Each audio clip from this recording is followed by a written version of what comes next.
Stone keeps secrets when men cannot. The tower had drunk deeply, and the flagstones were unctuous under a man's boots, their dusty pores gone dark with the day's work. The air was metal, sharp as a coin held too long between tongue and teeth. The red mountains kept their own counsel beyond the slit windows, smudged purple by dusk, as if the ridge itself wished to forget. Arthur Dayne lay where he had fallen, propped against a wall he had sworn to defend, the taste of iron humming in his mouth. Breath came like a rusted hinge. He had been ready to meet the woman's last pleading and the boy's first crying with his own end. The ledger balanced that way. Yet he woke. The first sensation was of cloth, rough, smelling of marsh water and old smoke, pressed into his palm. The second was pain that did not argue with him so much as wait for him to take notice, and then filled him, obliging, like a host who would not be turned away. "Drink," said a voice that might have been a reed moving against another reed. He knew that voice.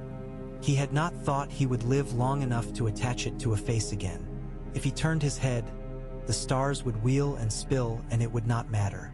Arthur did not turn. He let the water come to him and slosh against his lip. He swallowed. It scraped. When he spoke, the name was dusty and small. Reed. Howland Reed's dark eyes watched him over the rim of a shallow bowl. Ned Stark's shadow stood behind the crannogman, made taller by sorrow and duty. The Lord of Winterfell's blue-gray gaze did not fix on the fallen sword at Arthur's side, nor on the walls, nor on the splayed and cooling men between them. It fastened to something beyond the door, beyond the last stained blanket, to a bed where breath went in and out in a diminishing rhythm, and where at last it went out entirely. It fastened, too, on the thin sound that came after, the one that insisted itself into the silence, as if silence were a stretch of cloth to be torn with tiny hands and a fierce mouth. "Your sister is gone," Arthur said. It was both truth and apology. He had sworn to guard her, and had guarded instead the place where she died. Ned's jaw changed in some small way, but the rest of him did not move for a long moment. The sound from the other chamber rose, human as rain. Howland set the bowl aside, wiped water from Arthur's beard with a careful thumb, and looked not at the great men at all. "The babe lives," Howland said, as if he were reporting on a sapling that had seen a late frost and yet put up a green tip in defiance. Then Ned moved. He came forward, not with a sword, not with accusation, but with a slowness that had nothing to do with hesitation. He knelt where Arthur could see his face at last and saw that it had been washed with tears and did not seem smaller for it. "What would you have me do?" Ned asked. That was not the question Arthur had expected. A man asks that when there are roads to take and each one of them ends with a steep edge. "You are the boy's kin," Arthur said. "I am a lord in a kingdom sworn to another king," Ned answered. He did not say the name. That name had gall in it. Arthur felt for the scabbard at his side. His fingers found the leather frayed where a buckle had torn. A man's whole life was in those rents. His kings, his vows, the story of his rightness and his wrongness. "I was sworn," Arthur said. He did not need to name the man he had sworn to. The oath tasted of ash all the same. "I was sworn to a prince who thought a song could be a shield. I was sworn to a woman who thought love could be a door that locked against the world. And both were wrong," Ned said, "or right and wrong in the way that makes no difference." A sound from the next chamber answered them, the infant's cry like a blade drawn across silk. It surprised Arthur that such a sound could cut the heart so expertly. He had fought for princes and for crowns and for the bright, cold honor that cut as well as it shone. He had expected to die for them without knowing anything of their weight beyond his hand. And here was weight, 7 pounds of it perhaps, crying out from a bed hung with a blue scarf that smelled faintly of crushed flowers. Howland Reed, who had never loved a crown, looked between two men who had, each in his way, knelt to one. "There is no right path," he said, as if announcing the weather. "Only the one that keeps the next foot from the next stone." "Take him," Arthur said, and the word was a strange thing in his mouth, because he had meant to keep it, "to the north. Hide him away where the wind will strip the questions from men's tongues." Ned's eyes lifted to Arthur, abrupt, wary. "You would place him in my care, you who think my king a usurper? I think your king a man who breaks what he cannot hold," Arthur said. "I think him a man who will forgive no child for the sins of his father and his mother. I think him a man who would make a lesson of an infant if there were drink in it for him and a laugh at a feast." He breathed because the air would do that for him for a little while longer if asked. "I know you are not that man." "And you?" Ned asked. It was not a challenge. It was a question put into the space where another man might have put a thrust. "I am thought dead," Arthur said. "Let the world keep thinking so. I would not see your Southron king reminded of my name. I would not see White Harbor or Barrowton made to swear on a butcher's block for sheltering this child. I would go where my name is a wall and not a trumpet." Howland's head tipped. "Starfall," he said, and the word was three things at once. Place, promise, warning. "Starfall," Arthur agreed. In the other room, the sound quieted. A woman's hand, the last hand she would give the realm, had put a ribbon around a thought and tied it. Arthur imagined the baby on his back as they rode southeast through the mountains' cuts and secret throats. Imagined the long sea that wrapped itself against the cliffs of home. Imagined the pale sword in its dark sheath and the way that sword made every shadow honest around it. "You would have to trust that I am not Charles Oakhart or Lewin Martell with a different name put on him this week," Ned said softly. "That I do not mean to send a raven to King's Landing the day after you go." "I know you are not," Arthur said. He could say it without ornament because it was the sort of truth that needed none. "There is a simpler thing. We are both tired of seeing children die for men's sports." Ned's breath left him the way a man lets out air before taking in winter. He settled back on his heels. "And we must call him something," he said, not looking at Arthur now but at the thought of the boy as a man with a name in his mouth. "He cannot be what he is. What he is will find him when it must," Arthur said. He had seen that too many times to think he could thwart it with a word. "What would you call him if he were yours?" Ned's mouth shaped a name, and in it was gratitude, grief, and the simplest loyalty. It was the sound of a lord's training master who had put a sword in a boy's grip and said, "Not too hard, not too soft, feel it," and of a foster father who had decided to die rather than hand over a child. "John," Arthur nodded. The syllable was a stone that would hold down other papers, keep them from blowing off the table. John. Not J. Harry's or Eamon or Dayron. None of the names that came with a crown already slipped into their pockets like a note. John, small and northerly and unremarked if it needed to be, unbreakable if it needed to be. "So," Ned said, "you will take John." Arthur heard the small shift a man makes when he chooses a road. "I will take John," he said, and thought of telling his sister, who had not yet leapt and would not now if he had breath to tell her not to. He would not need to tell her. Ashara's eyes would see the babe and see everything.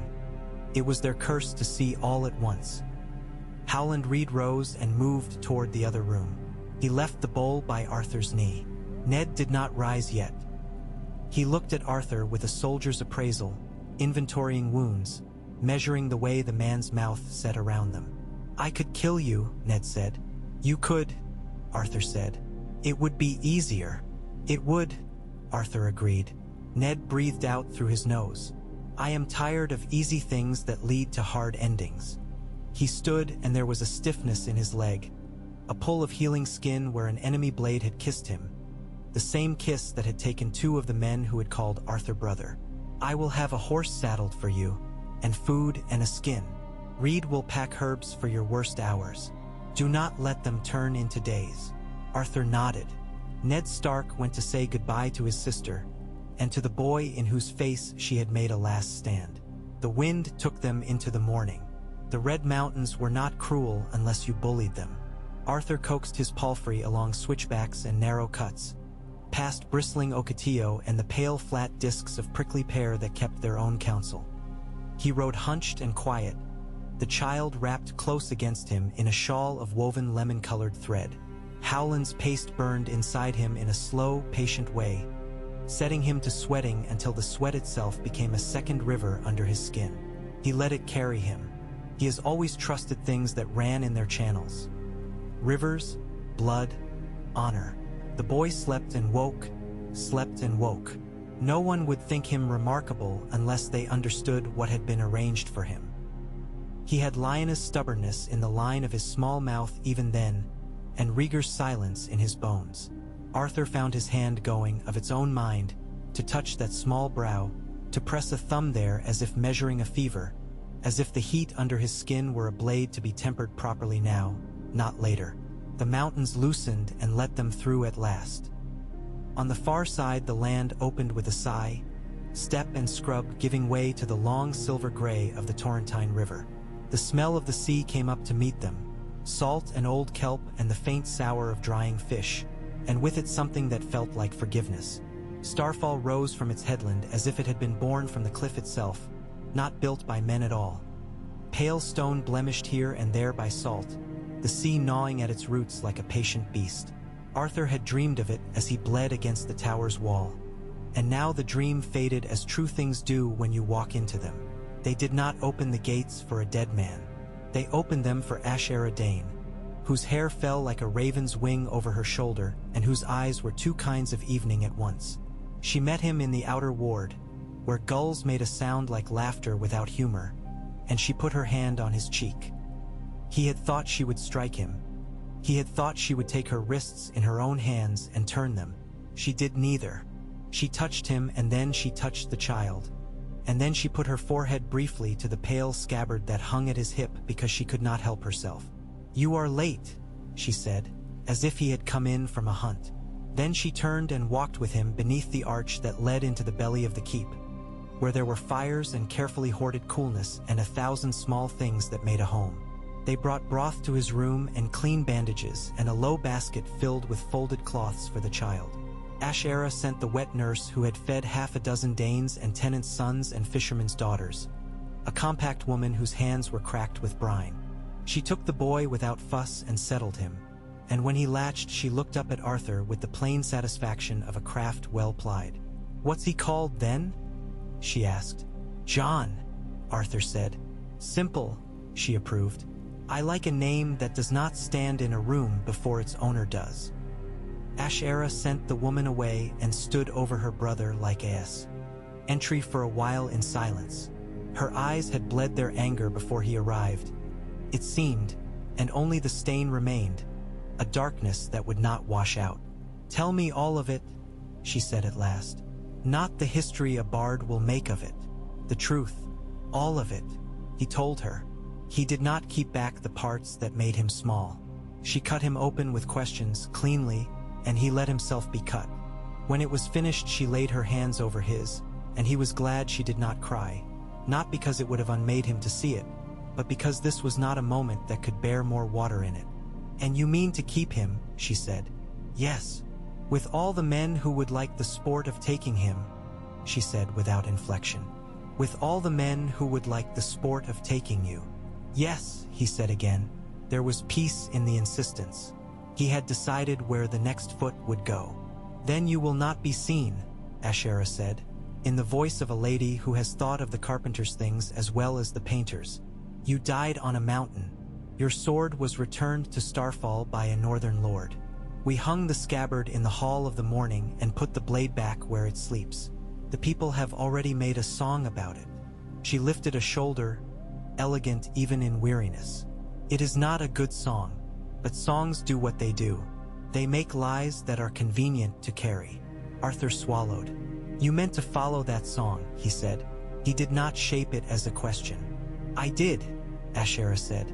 "Now I mean to keep an infant from seeing how much of the world is made of men too proud to keep what they have without breaking what someone else loves." It was the finest oath he had ever heard. Days ripened and fell like fruit in a sheltered courtyard. The rhythm of the keep asserted itself over him, a patient tide. Arthur learned the patterns of the nursery. The wet nurse's sharp cluck when John fell asleep too soon at the breast, the way the boy's wrists twitched as if drawing a bow in his dreams, the astonished hiccup that was his laugh. He learned the patterns of his own pain, too, how it would come on at twilight and abate in the small hours if he walked the inner corridor that ran beside the hall of the morning and let the pale sword's presence make him honest. Dawn lay on its black velvet like a sliver of winter. The blade did not glow in the peasant's sense of the word, but it made light around it a different thing, made everything near more itself. As a boy he had snuck into that room and waited for the moment the sun would slip through the narrow upper window and set the sword to throwing its shadow along the floor in a clean line, a line so straight you could comb your hair by it. He waited for it again, though he no longer had need of the sword's endorsement to part his hair. He waited with Jon in his arms and showed him the pale shadow as if naming things for him. This is oak, this is firelight, this is the line that shows where day ends and something else begins. Jon's eyes watched with a newborn's grave attention. They were dark, not the dirty violet that would have sold him at once. Arthur let that be a benediction, and did not ask who he blessed by it. Servants practiced the common kindness of not noticing what a lady of Starfall and a dead man kept under their roof. Most of them had suckled the sword with their eyes since childhood and trusted it to keep them right in ways they could not say. The Castellan, Ser Ulmer, had the good grace never to be where Arthur was, and when messages came from Sunspear or King's Landing they were delivered to Ashara's hands unopened and returned with careful phrases and appropriate gifts of salted fish or good wine or a bolt of Starfall's linen, which did not shrink when washed like the pale cloth woven upriver. The world had its eyes closed. They would not open them for the sake of a dead knight's ghost. Not in Dorne, where stubbornness was a virtue and discretion a kind of religion. Arthur walked when he could, rode a little when he could not help himself, and began to teach.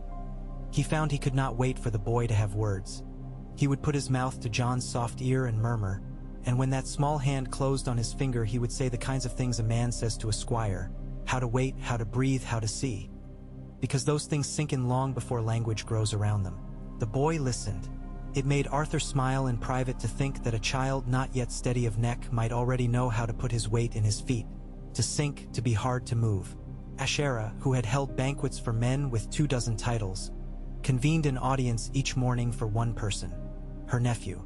She brought him to the gallery that overlooked the inner sea and told him the names of the winds in 3 tongues, and how some days it was wise to reef the sails and some days it was better to go inland entirely and wait for the temper to pass.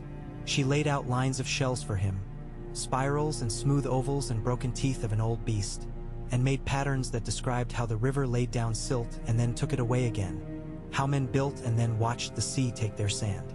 Jon did not understand any of it. Children believe you when you tell them the world is made of breath and patience. Later they learn the rest. He grew. A boy grows even if men's stories do not. His first teeth came, and with them a temper that surprised Arthur with its suddenness and then made him laugh despite the sleepless nights.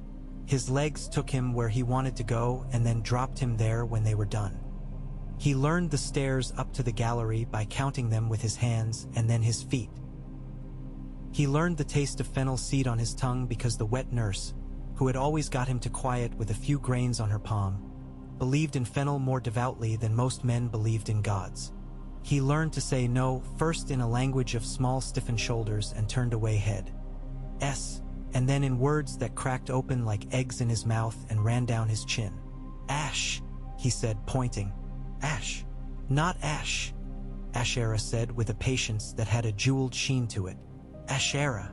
Ash, he declared, and the lady of Starfall smiled because it was the privilege of a boy one did not intend to sell to accept his laziness and call it love. When Jon was 3, Arthur put a smooth stick in his hand and another in his own.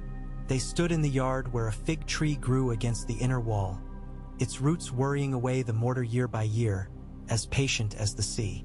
Arthur did not say hold it like a sword, because to call something by its name is to call attention.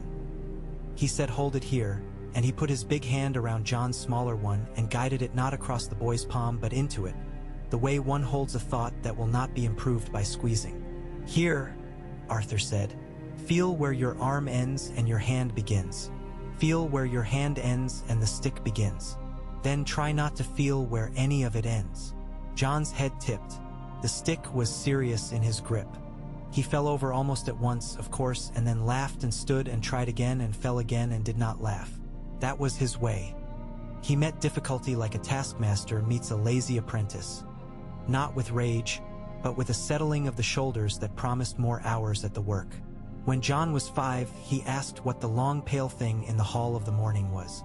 He had asked before, but not with the kind of attention that means the answer will go into the chest a boy keeps for the things he will not let go.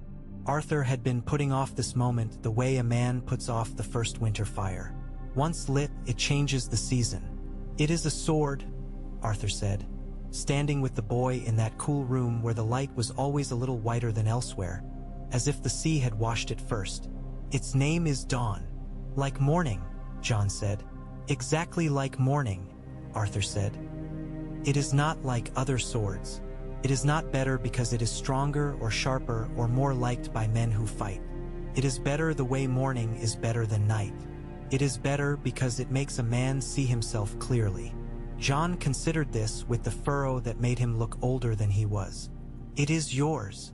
"It was," Arthur said, "once. A blade does not belong to a man the way a horse does, or a chair or a cloak.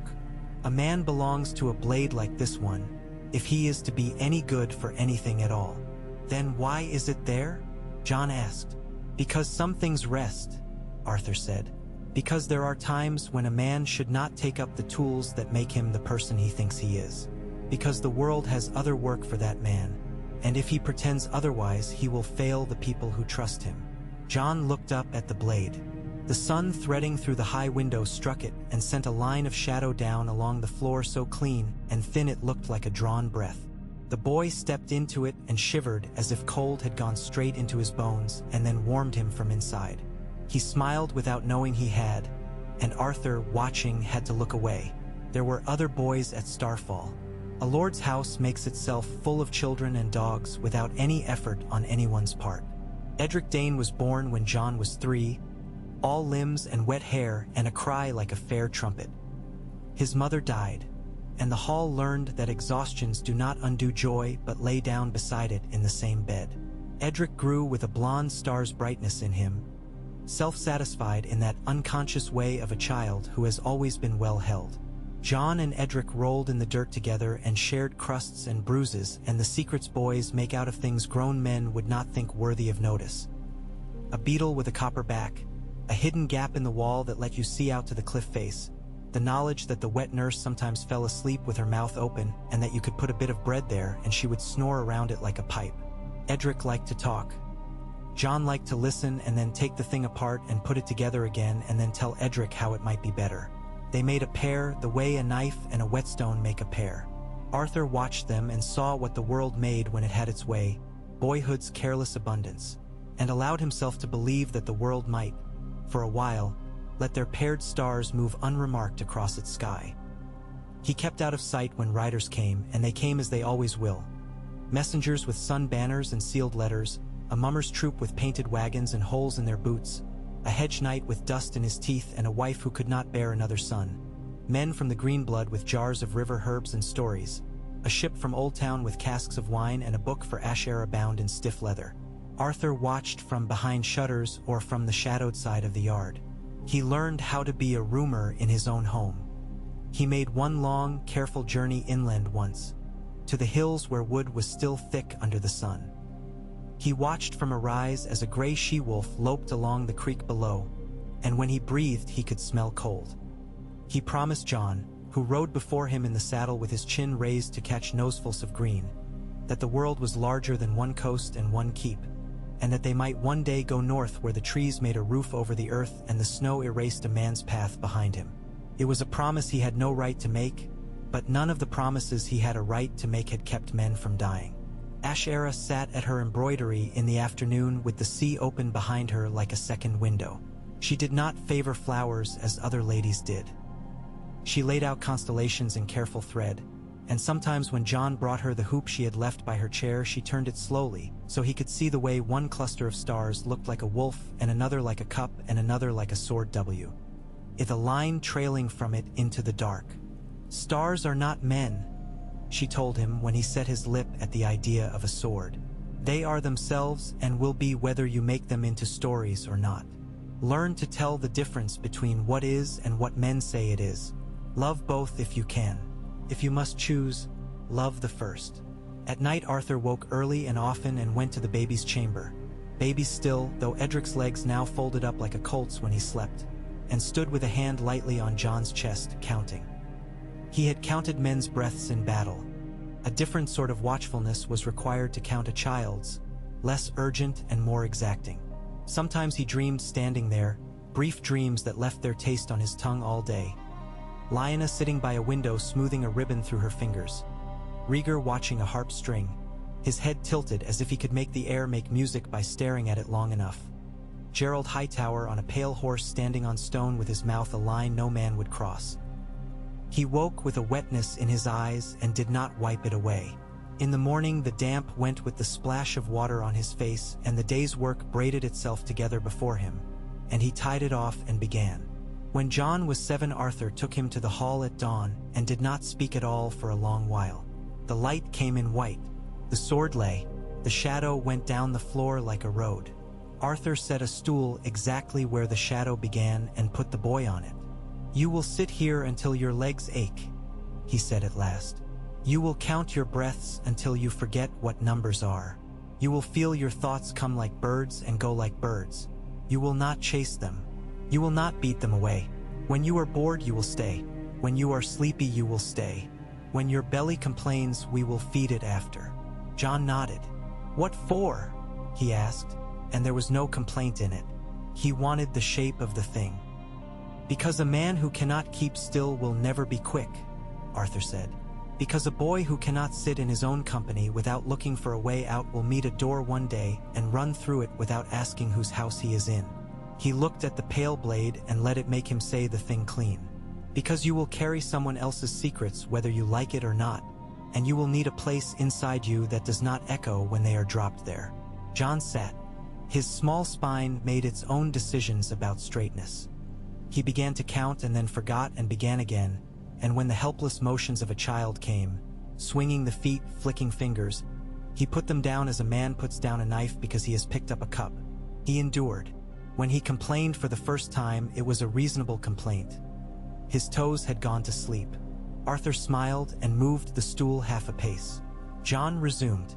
When Jon was 8, he saw his first blood that was not his own spilled for something other than meat. A quarrel between fishermen from upriver and men from the Greenblood got loose hands and then a cutting. He watched the men afterward. How embarrassed the one who bled most was. How tender the man who had done the cutting was when he bound the wound. How no one brought a lord into it. He came to Arthur with sunburn on his nose and a frown on his face. "They did wrong," Jon said, "but they were kind also." "Most men are both," Arthur said. "Not at the same time." "When must I be one and not the other?" Jon asked. "When other people will bleed if you choose incorrectly," Arthur said. "How will I know?"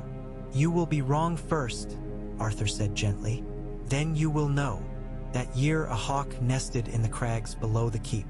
She courted each morning with the loud abandonment of a creature that has never been told to keep her voice down.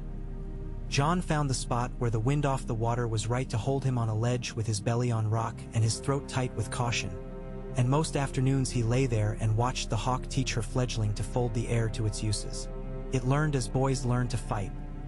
Slowly, in a lurch, with failures that looked like success and successes that frightened everyone who loved it because they looked like death. Winter came down the length of the realm like a patient creditor. It was not the cruel white-lipped thing of northern songs. In Dorne it was a thinning, a paring back, a mood. Men spoke more softly at the docks and wrapped their wrists in cloth against the damp chill. The wind put a weight into the bones of the keep that cement could not. Arthur found the pain in his side more talkative and answered it by working until his hands were stiff and hot. He oil-rubbed the pale scabbard though it no longer needed care. He walked all the corridors that led nowhere in particular and learned which roof tiles complained at night as if mice lived inside them. He threw a ball for Jon until the boy's cheeks shone and his hair clung to his neck. Letters came. Ashera read them and burned them in a shallow dish with an absent-mindedness that spoke of practice. Robert Baratheon had taken a queen, and then a boar had taken Robert Baratheon into the dark for a few hours before giving him back. A child with yellow hair in King's Landing was a prince with a troublesome mouth and a dangerous name. The Targaryen children who had fled across the water had lost their protector and gained one with weaker hands and more admirers. The world did what it does. It rearranged itself on the board and pretended the pieces were not the same with different dust on them. Jon learned a man's knife when he was 9. The castellan took him to the kitchens and showed him where the cooks kept the block, as if this were as important a rite as the hall had been. The knife was not named. It had a wooden handle that had taken a varnish of grease from years of use, and a blade that had learned onions and lemons and fish and men's fingers equally. Jon cut himself and the second day and did not weep. The wet nurse retired to a corner, clicked her tongue and rapped his thumb, then told him about a boy who had taken the tip off his finger and had a fine time telling anyone who would listen that a trout had done it, until the child realized that meant he had to tell the same story for the rest of his life. After that he said it had been a knife and liked himself better for the truth. When Jon was 10, a raven came with a ribbon Ashera recognized from Winterfell. She did not fetch Arthur at once. She went to the window and stood with the letter unopened in her hand until the light changed, and then she sent for him. He came, and she gave him the letter, and when he did not take it she pressed it against his chest until the paper bent. He read it and did not read it aloud. He leaned his head against the cool stone of the window embrasure for a moment, and then he folded the letter and put it away. "What does it say?" Ashera asked. She could read it herself when she liked. Writing was only one blade of the scissors, but she knew what this was. "That there is still a Stark at Winterfell," Arthur said. "That the world is not finished with boys like us. He set us as if time were a system that filed men by their sorrows and their ignorances, and that the files could be reopened." He did not show her the line where Ned had written, "I wake and hear her speaking, and it is not a ghost but the wind." He did not show her the line where it had said, "I named my daughter for your sister," because he did not know if that would make her glad or broken. He showed her the line that said, "The boy is growing well." Arthur wrote back what he could write. He said the boy laughed sometimes with a sound like dawn. He could not help the word. It arrived, and that he watched the hawks, and that he had a friend who would likely be his squire one day if anyone in the world were simple enough to let boys become men in the straight way. "What will you do when he is old enough to ask?" Ashera asked that night, not in the tone of a woman goading a man's conscience, but in the tone of a woman who will need to have the water boiled and the bandages ready. "Tell him something true," Arthur said, "and save the worst of it for later." "What is the worst of it?" Ashera asked. "That his life belongs to people who died before he knew their names," Arthur said. "That he will be blamed by men who want to do harm and thanked by men who want to make use, and that he must be neither of those men himself." "You intend to keep him small forever," Ashera said, and there was a kind amusement in it that Arthur received as a kindness and not as a strike. "No," Arthur said, "I intend to teach him to be large without being made of other men's hungers." The year turned. The boy's body stretched the way a bow does, not longer so much as more intent. He began to wake before dawn and sit where Arthur had sat him, not every day, not with a fanatic's appetite, but often enough that the stool warmed to his shape and then cooled and remembered it. He began to ask for the stick and then put it down and take it up and put it down and not hurry the day when Arthur would name the thing they were doing. He learned the stars by the names Ashera gave them and then learned the names the dockmen called them and did not insist that one set was truer than the other. One afternoon a rider came with a badge that made even the gulls quiet. 3 red drops on yellow. The man's horse had a good chest and a bad temper. He announced himself as a representative of Sunspear and wore his vowels like silk. The keep offered him wine and a bath and a stool by the fire. Arthur took himself out the back way like smoke escaping a careless cook and went to the room where the sword lay. The hall was empty. It had that attentive silence a church often has, the sort that is not so much quiet as ready. Arthur walked to the sword. He put a finger on the leather of the scabbard. He did not pull it down. He did not need a blade to fight the interview that would be had in the great hall downstairs, where Ashera would talk about salt and trade and the price of saffron and the quality of news and Doran Martell's health and the health of Doran Martell's spies. He needed only to remind himself that he was a man who stayed where he was put, for as long as the work required. The blade above made that easier. He stepped back and watched the pale shadow settle on the floor. He had stood there 10 minutes when he realized he was no longer alone. Jon had come in the way a boy comes who knows he is allowed in a place and yet would not abuse that allowance. Carefully, with attention to the floor's graining and the door's small complaint. He stopped beside Arthur without asking why the man was there, which was one of his gifts, to allow a scene to be itself without forcing it to be about him. "Who is here?" Jon asked softly. "A man sent to count our fish and our loyalties," Arthur said. "Can loyalties be counted?" Jon asked. "Men imagine they can," Arthur said. "The men who imagine so are sometimes dangerous. They are always busy." "Shall I hide?" Jon asked, and he stood a little straighter when he said it. "Hiding is not the same as shrinking if you do it with your spine." "Not now," Arthur said. "Not from our own. Not from Dorne." He said it for himself as much as for the boy. Secrets grow teeth. They will bite even when you mean to feed them. The meeting went as such meetings do. Ashara's voice was a glass of water. The man from Sunspear asked after the health of the orchard and the health of the men who worked it and the health of the Lord of Starfall's coffers, and made a sound at the end of each inquiry that meant he had heard of some complaint in each category. He spoke of a marriage in the works that would braid one house to another, and of a feast that would require men to travel with money in their saddlebags, and of the delicate business of keeping the sand from getting into the gears of a realm. He did not mention Arthur Dayne because dead men are delicious but impolitic. He did not mention children at all. When he went away, Ashara closed the doors of the hall and leaned her forehead against one for a moment and muffled a sound there. A little sound a wooden door could keep for her. Then she turned and went to find her nephew and tell him a story that did not have a moral, because boys need those too. That night Arthur dreamed he was in the tower again. But when he woke, the light on the wall was not the mountain's evening light. It was sea light, sliding along the pale plaster like a hand. It made things he had forgotten he owned gleam as if they had been made new. He listened. The keep slept, but it did not sleep all at once. Somewhere a woman laughed softly into her lover's chest. Somewhere a man with bad knees turned over and cursed and settled them again. Somewhere a boy tried to keep his eyes open and failed. He lay back. The pain settled where it always settled, like a dog finding the place it has made for itself at the foot of a bed. He did not wish it away. It was the part he had kept in the fight. It was the part that told him each day that he had not dreamed his oath nor his escape.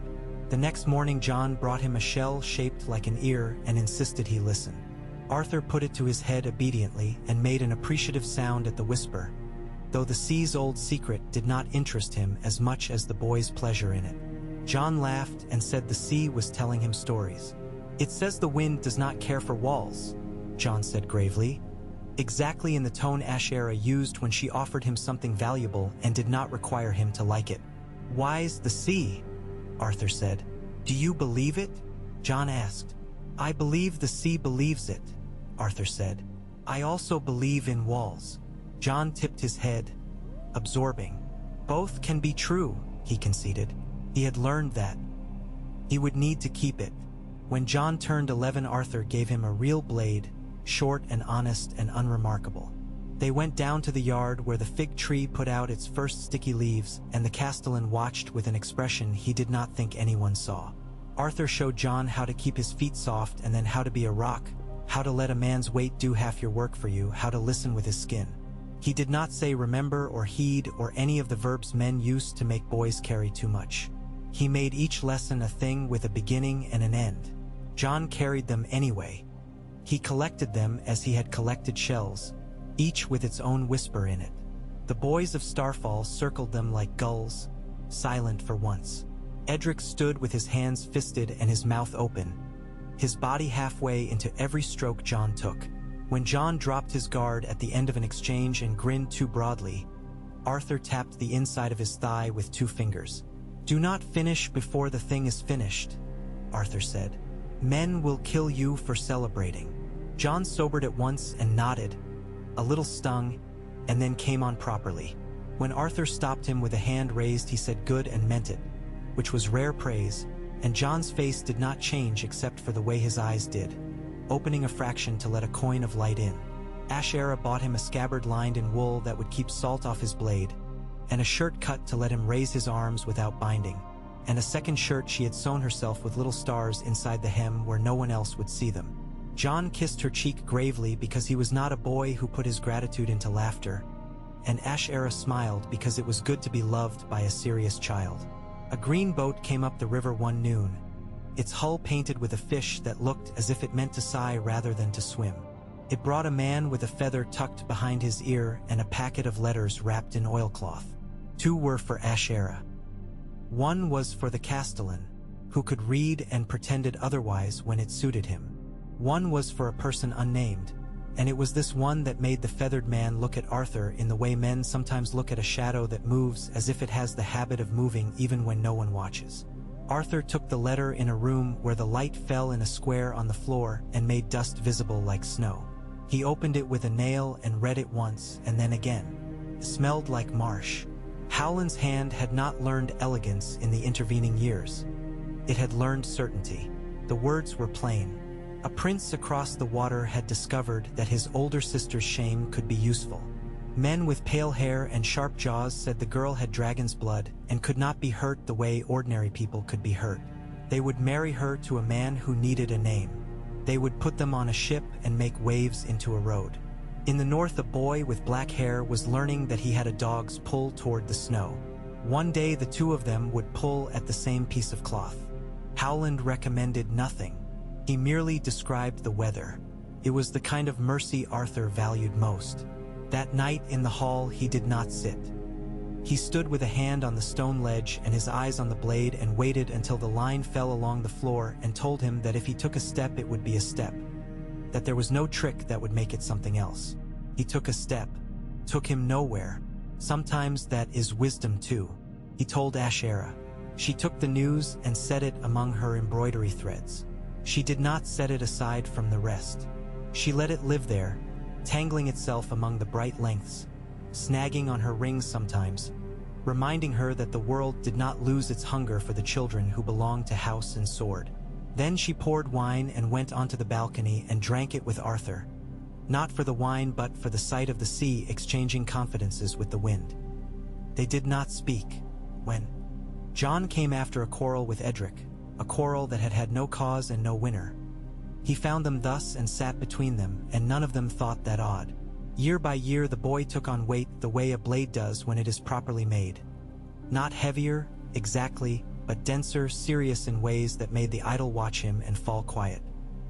He was not beautiful as some boys are, who look as if a generous god had skimmed a hand over their faces.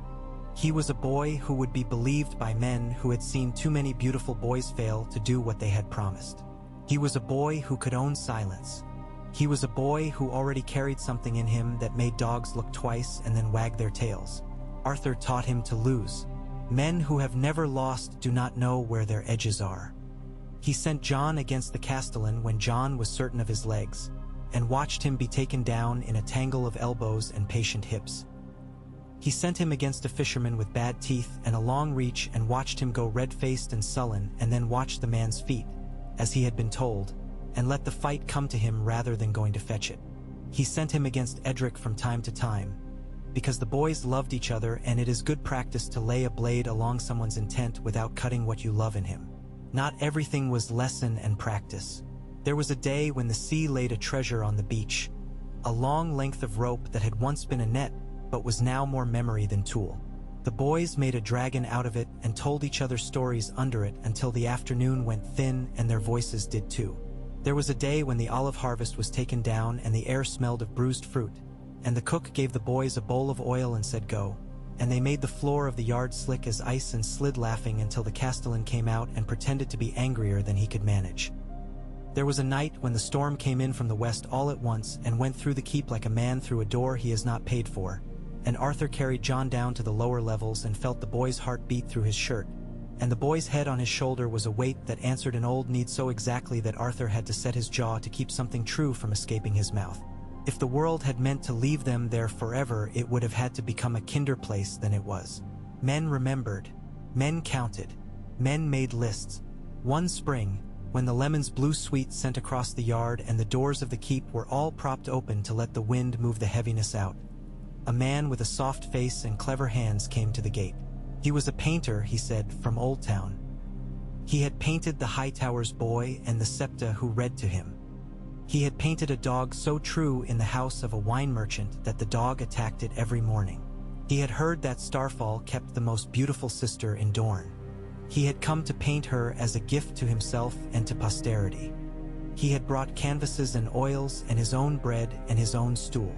Ashera laughed and said men brought their own stool to Starfall as if it were pride enough to sit on one's own flat seat. She let him in because hospitality was not weakness. Arthur watched the man and did not like how he watched. He did not like the way the painter flirted with the servants and did not care whether they were in the mood. He did not like the way the man's eyes went to the hall of the morning unerringly, as a moth goes to whatever light is offered. He would have been wrong to turn the man away for those reasons alone. Men bring their own troubles like fleas on a dog. But he was not wrong to follow him down the corridor at dusk and watch him pause under the pale blade and stand with a hand on his chest and say, very softly, without any audience to reward him, "So you do live after all." Arthur had his hand on the painter's collar before the man finished drawing the breath he had taken to say more. The breath came out in a sound like a bellows released. "You like men's stories," Arthur said. He kept his voice level. He did not press his forearm into the man's throat as his body suggested he might. "You like to make pictures of them so the stories will sit still and get their hair combed. Here is a story. Look at me." The painter looked. He was brave the way a man is brave when he thinks he is in a story and cannot be punished the way he would be if he were in a world. His eyes flicked over Arthur's face and made a catalog. He swallowed when the catalog told him the one thing. "This is the face that belongs to the Pale Blade." "I have no interest in kings," Arthur said. The words were for the painter and not only for the painter. "I have an interest in boys and the people they will be if men do not use them as kindling. Paint my sister's face and then go away. If you take what you have seen in this room to any man with a taste for crowns, I will follow you with a patience that would make the sea tired. And I will loosen your secret from your throat and put it in my pocket where it will be safe." The painter, to his mundane credit, understood this. He held himself quietly, which had not been easy for him since boyhood, and said in a voice that had been used to say softer things, "I will paint your sister and then go away." He did. He painted Ashera once, and then again, and loitered in the yard afterward with a rapt look like a novice priest outside a temple where he had been shown too much. Then he took his bread and his stool and his careful face and his clever hands and left. Arthur watched the road away from the keep and did not follow. There are secrets you can keep by killing, and secrets you can keep by letting men live inside them. When Jon asked him what had happened, Jon always asked Arthur what had happened, not because he was curious, but because he understood that everything that touched the keep laid a finger on him. Arthur said, "A man came and looked into a mirror. He did not like what he saw and thought perhaps he had seen something else." "Did he?" Jon asked. "No," Arthur said. "The mirror was not kind enough to lie." Jon nodded, filing the hard little truth in its place. He practiced that night until his wrists burned, then fell asleep with his arms thrown over his head as if he had been tied there and freed. When he was 12, the boys of the yard no longer circled him in awe. They came to him in earnestness to sharpen themselves. Edric lost 2 teeth to a hasty mouth and came up laughing blood. And Jon did not smile but did not look sorry either. He went to the dock and learned knots from men who had forgotten their own children's names and remembered 19 different ways to keep a line honest under pressure. He took the hawk's casting in his hands and was not sick. He learned to dive from the lower ledge, and then the higher still, and came up grinning the first time and winter-white the next, when he stood on the cliff's lip and the wind found him and told him something about his own smallness. He chose to go anyway. Arthur watched him come up the last time and pushed air out of his own lungs carefully, the way a man does who has remembered too late to breathe. "Do you love me?" Jon asked Arthur that summer, not in a childish search for reassurance, but as one asks for the word to describe a tool one already knows the use of. "Yes," Arthur said. He did not knit it in with other words to make it softer. He laid it down between them like a blade with the edge covered. "Then why do you lie to me?" Jon asked. Arthur considered the boy. He had hardened in certain ways and softened in others, and it was not always easy to like the way a body insists on its own path. "Because the truth is not like a sword," Arthur said. "You cannot wear it at your hip and choose when to draw it. It lives with you as water does. If I pour it over your face all at once, the parts of you that breathe will not remember how." Jon took that in without gratitude. "I should know my father," he said, not looking away. "You know your father," Arthur said. "He died in the way men do when they reach too far and believe the world will forgive their hand for it because it is beautiful. The part of him that might have raised you was a song. Songs do not cut bread. They will not teach you to tighten a saddle." Jon's mouth wanted to be stubborn. He was old enough to still want to put his will against Arthur's and see if anything moved. Then he did the thing Arthur loved him for. He let the stubbornness exist without putting it to use, and said only, "If I do not know one half of myself, I will limp." "You will limp either way," Arthur said. "No man walks through the world without learning how to favor one side. The trick is not to make a virtue of it." Jon's eyes were nearly level with his now. "He was a prince," he said. It was not a question. He had learned to tell the difference between a fact and the use to which men put it. "Yes," Arthur said. "And my mother?" Jon asked almost gently.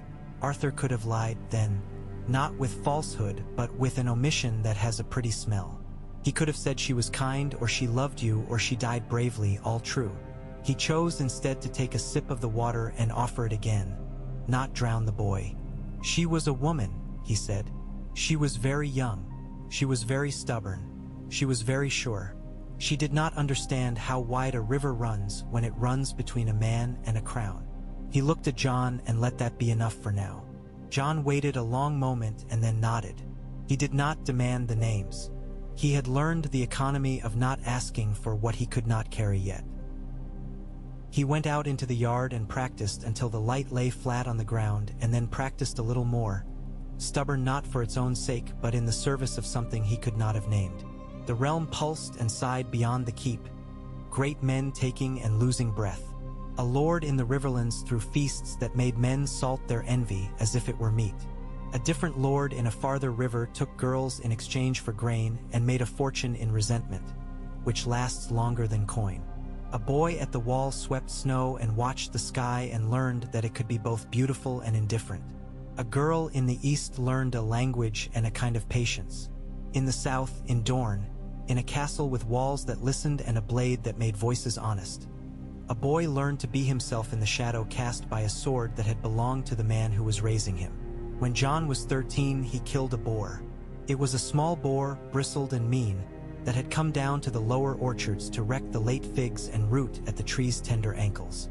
The men set spears and cursed, and the boar did what boars do, went sideways when men wanted it to go straight. Jon put himself where it would be unwise and then corrected for his own unwise act. He let the boar go past and put his blade under it the way Arthur had taught him to put a word under a man without shaming him. The pig's weight did the rest. Blood went up in a wet arch. The boar made a loud plea to a god that does not hear boars. The men shouted. Jon stood with the blade in both hands and his heart in both hands and let the shaking come once the work was done.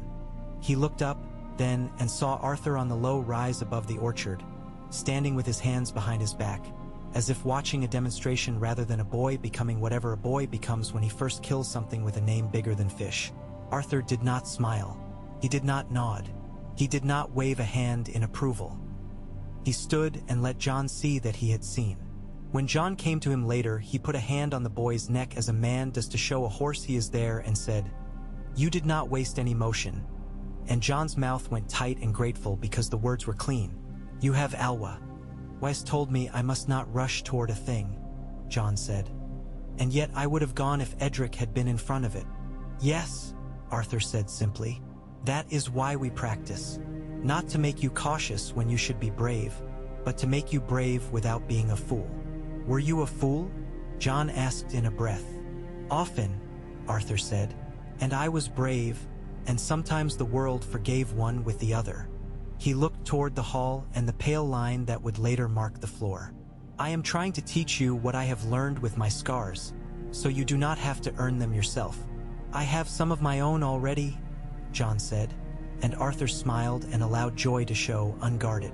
The storm came late that year.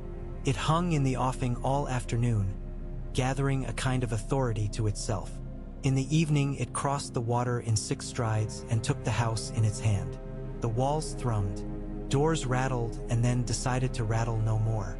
Arthur took the long way round to the nursery and found Edric sitting on the floor counting, his little mouth moving, and Jon standing with his back to the shutter, holding it against the wind like a man holding a gate against a flood. I told him counting would keep the storm busy, Jon said without taking his eyes from the latch. Good, Arthur said. Keep doing what you are doing. He put his hand on the wood beside Jon's and felt the force in it. He did not think about that tower. He did not think about the other cry in the other room. The mind is a hawk. You can teach it to come to your fist. He came to his bed later with all the skin on his body where he had left it. He slept like a man who has earned it honestly. Morning cleaned the world. The lemon trees had been combed back and some had been broken. The sea wore tatters of foam like a rough shawl. The people of Starfall came out to see what had been taken and what had been left, because that is a pleasure granted to those who survive storms.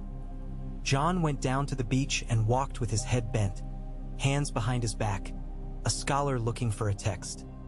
He found a length of driftwood with a curve that pleased his eye and brought it back and set it on the mantel in the dining hall. The wet nurse sniffed and said there would be crabs in it yet, and they would all wake to the smell of dead things. There were not. Sometimes a gift is just a gift. Arthur put his mouth to the boy's ear that night and said, "Not tell me what you will be, not be this or that." He said only, "Your breath is steady." It was praise and permission both. Year by year, raising a boy is a kind of practice. You begin thinking you are shaping him and end with the knowledge that he has become something because of you and in spite of you and in the space you kept clear around him for as long as you could. Sometimes you succeed. Sometimes you merely do not fail. Arthur learned he could be content with not failing. He kept the letters from the north in a wooden box with a lid that had warped so that it complained when opened, even in summer.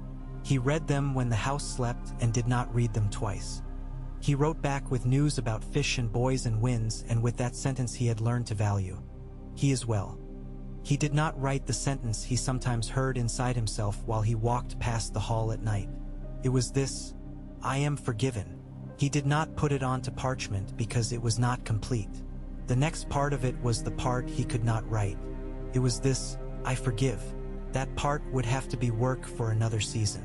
The day came when Jon stepped into the shadow the sword through and ducked his head with a small smile, because he knew the feel of it well enough to see it before it arrived. That day Arthur stood across from him in the yard with wooden blades and did not make allowances. They moved without chatter. The castellan stopped pretending to tie a strap and watched. Ashera came to the threshold and stood there with her hands in her sleeves and the wind blowing her hair into her eyes, and did not push it back because sometimes it is right to let the world blur while you watch a boy prove to himself that he has learned the lessons you have laid for him like stepping stones across a fast river. Jon did not win. He did not expect to. He did something better. When the exchange led them to the fig tree and the ground there was treacherous with fallen fruit, he did not rush and he did not stop. He let his feet slide and set them where they wanted to go and made that choice look deliberate to anyone who didn't know better. When Arthur gave him an opening that was not an opening, he did not throw himself into it. He reached as far as a boy may reach and no farther, and then he pulled back and let the man come to him. He took his knocks without making a sound and gave what he could without a flourish. At the end he lay on his back and breathed and Arthur looked down and said, "Get up." And Jon did. And the castellan barked a laugh that was as proud as a bark can be without turning into something softer. That night, after the keep had quieted, after the dogs had nested and the gulls had found their perches and the kitchen's fire had gone down to a thing that could mind itself, Arthur went alone to the hall. He stood under the blade and felt the old itch in his hand, the itch that has more to do with what a man thinks of himself than with anything the world might require of him, and he let it itch and then fade. He bowed his head and thanked the sword for the shadow it had made, because a shadow like that lets a boy grow up inside it without being seen by men who would make him into a story before he has had any chance to be a person. In the morning Jon came to him with that way of walking he had when he had made a decision and wanted it to be known that he would carry it without asking to be relieved. "I want to see the north," he said. The words had been a long time coming, gathering their certainty under his ribs lick. He had difficult breath. Arthur looked at him and saw that the boy had become the person who could say such a thing without it being a tantrum or a wish. He saw Ashara's lesson in him, the love of what is and what men say it is, held in both hands. He saw the riverman's letter in him, the weather-described plain. He saw a king's mistake and a king's rightness, a song and a sword, a girl's stubbornness and a man's late learning. He saw the sea trying the walls and the walls keeping their counsel. He saw, most of all, the steadiness. "You will," Arthur said. He did not say when. He did not say how.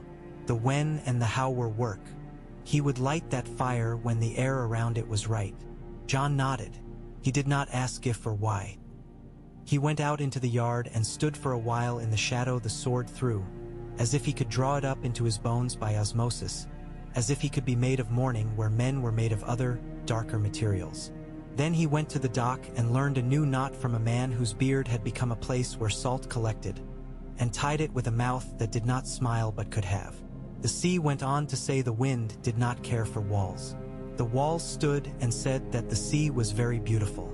Between them a boy grew, and a man who had once believed a blade could tell him what he was learned to sit in rooms without it and be the same man within that he had been without. On a night when the stars were loud, when the sky had the clear look it gets only when cold has kept the air honest, Arthur took Jon outside the walls to the headland where children were not allowed unless they went with a man with a hand on their collar. He put no hand on Jon's collar. He stood slightly behind him and let the boy take the night into himself without supervision. The sea lifted and fell, the rhythm it had learned millennia before men noticed it or made songs about it. The wind laid its gentle hand on their backs and then its firmer one. Jon breathed as if the air were a thing he could keep. "Do you forgive him?" Jon asked without turning his head. Arthur felt the question in his chest like a blade not yet drawn. Which him does the boy mean? He wondered, and then he understood that Jon knew there were many he's in the world, and that if Arthur forgave one of them he might be able to forgive the others, and that the boy was asking if he had learned the economy of forgiveness yet. "I am learning," Arthur said. "It is not a thing you do once, and then you are done." "Like the sword," Jon said. "Yes," Arthur said. "Like the sword. You keep it oiled, you keep it in its place. You take it down when it must be taken down. And you do not just take it down because it feels good to feel the weight of it in your hand." Jon was quiet for a while. "Will I be asked to be a sword?" he asked at last, as if this were a practical matter and not a fate. "Yes," Arthur said. "And a song, and a stone, and a sail. The world will try you on for all of its needs. You are permitted to say no.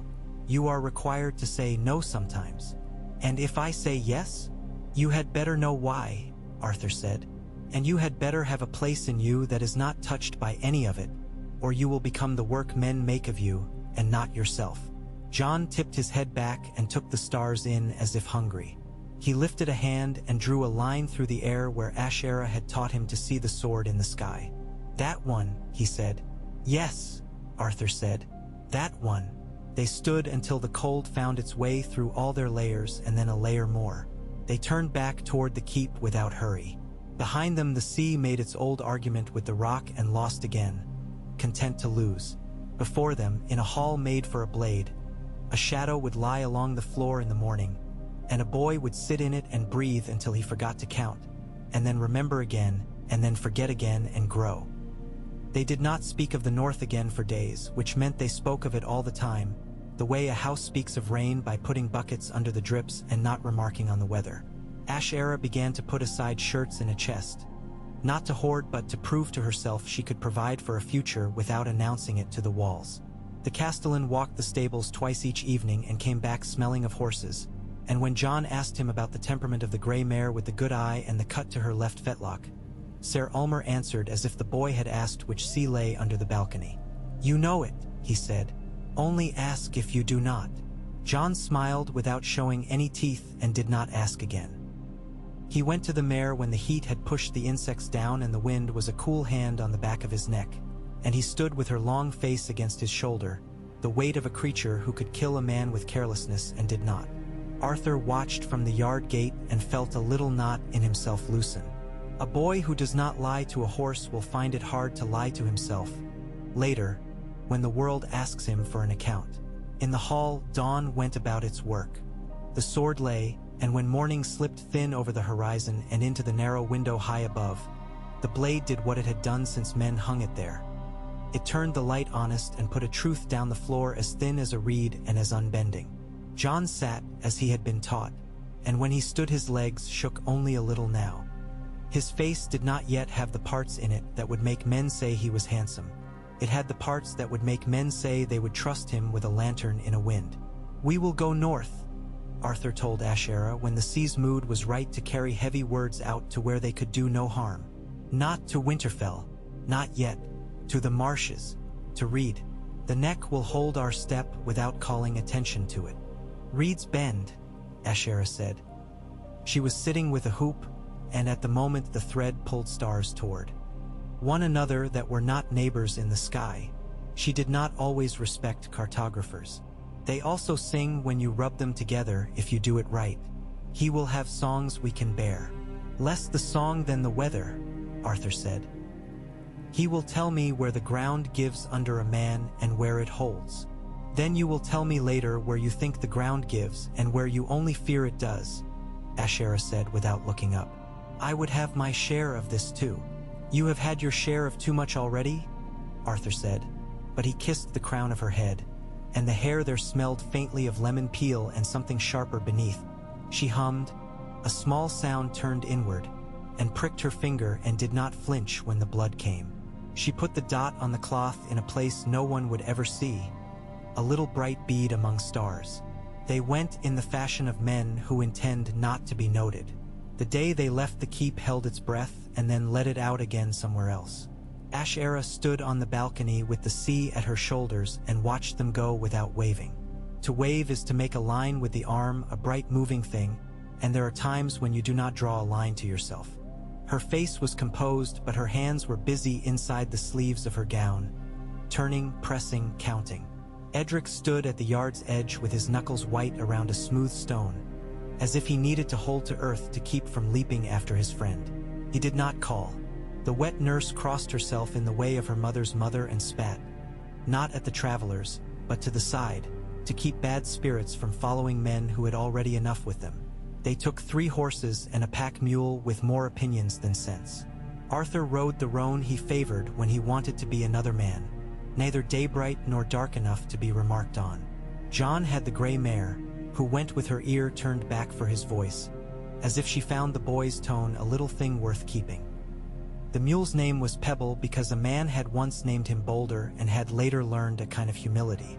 They wore plain swords and plainer clothes.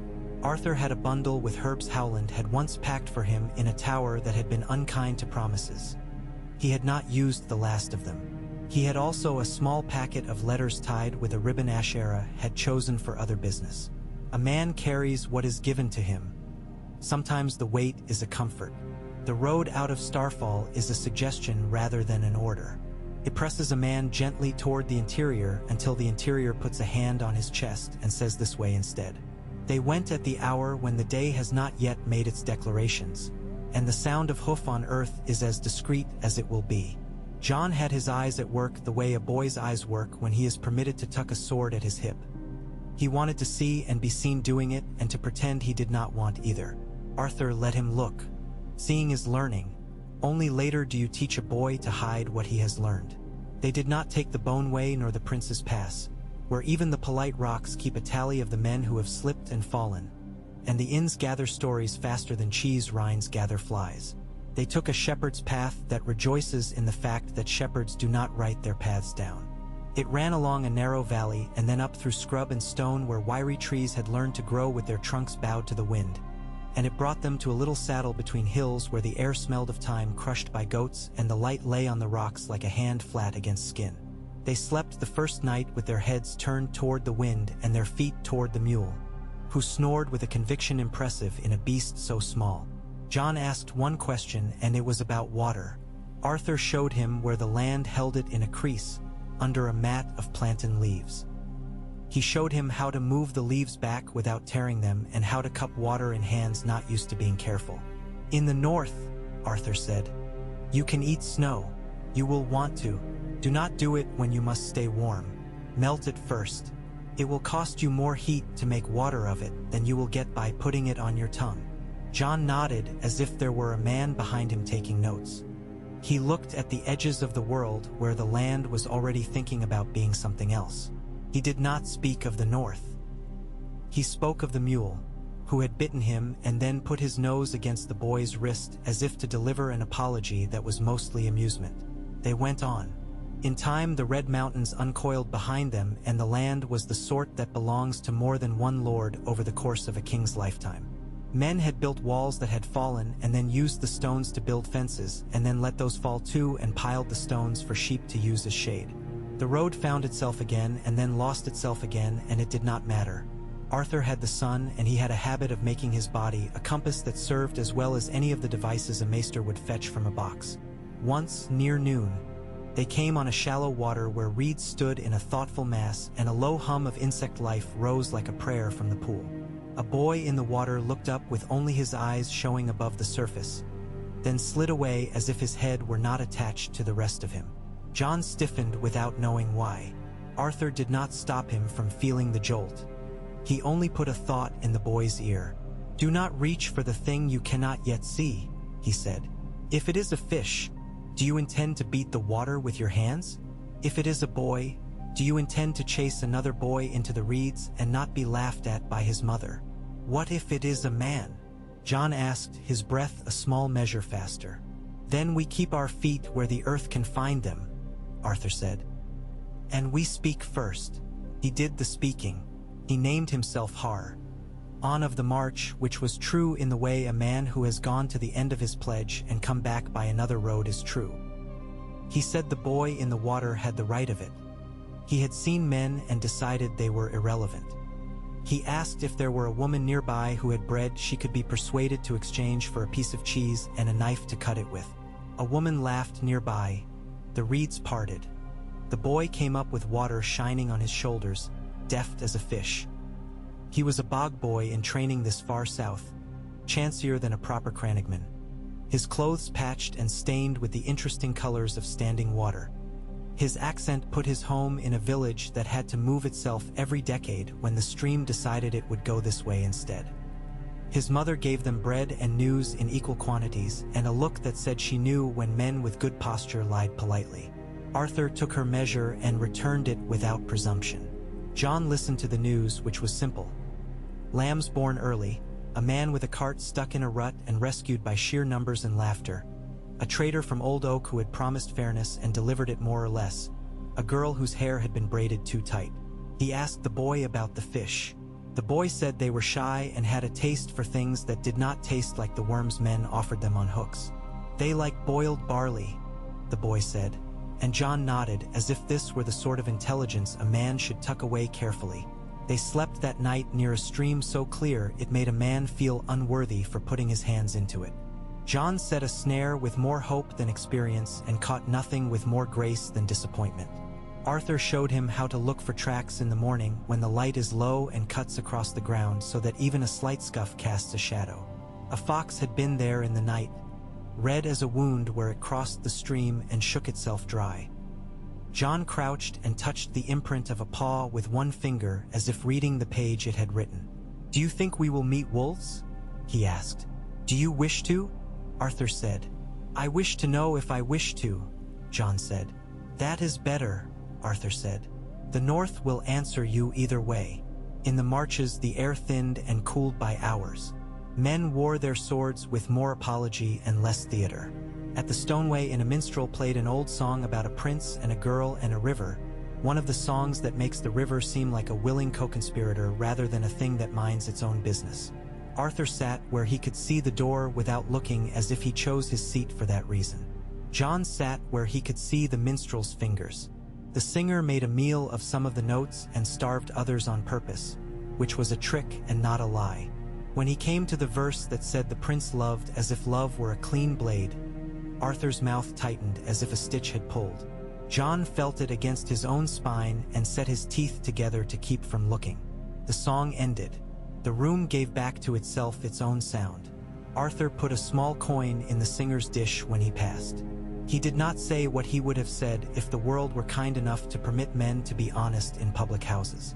They took the inland track thereafter, the one fewer men used because fewer men knew to use it.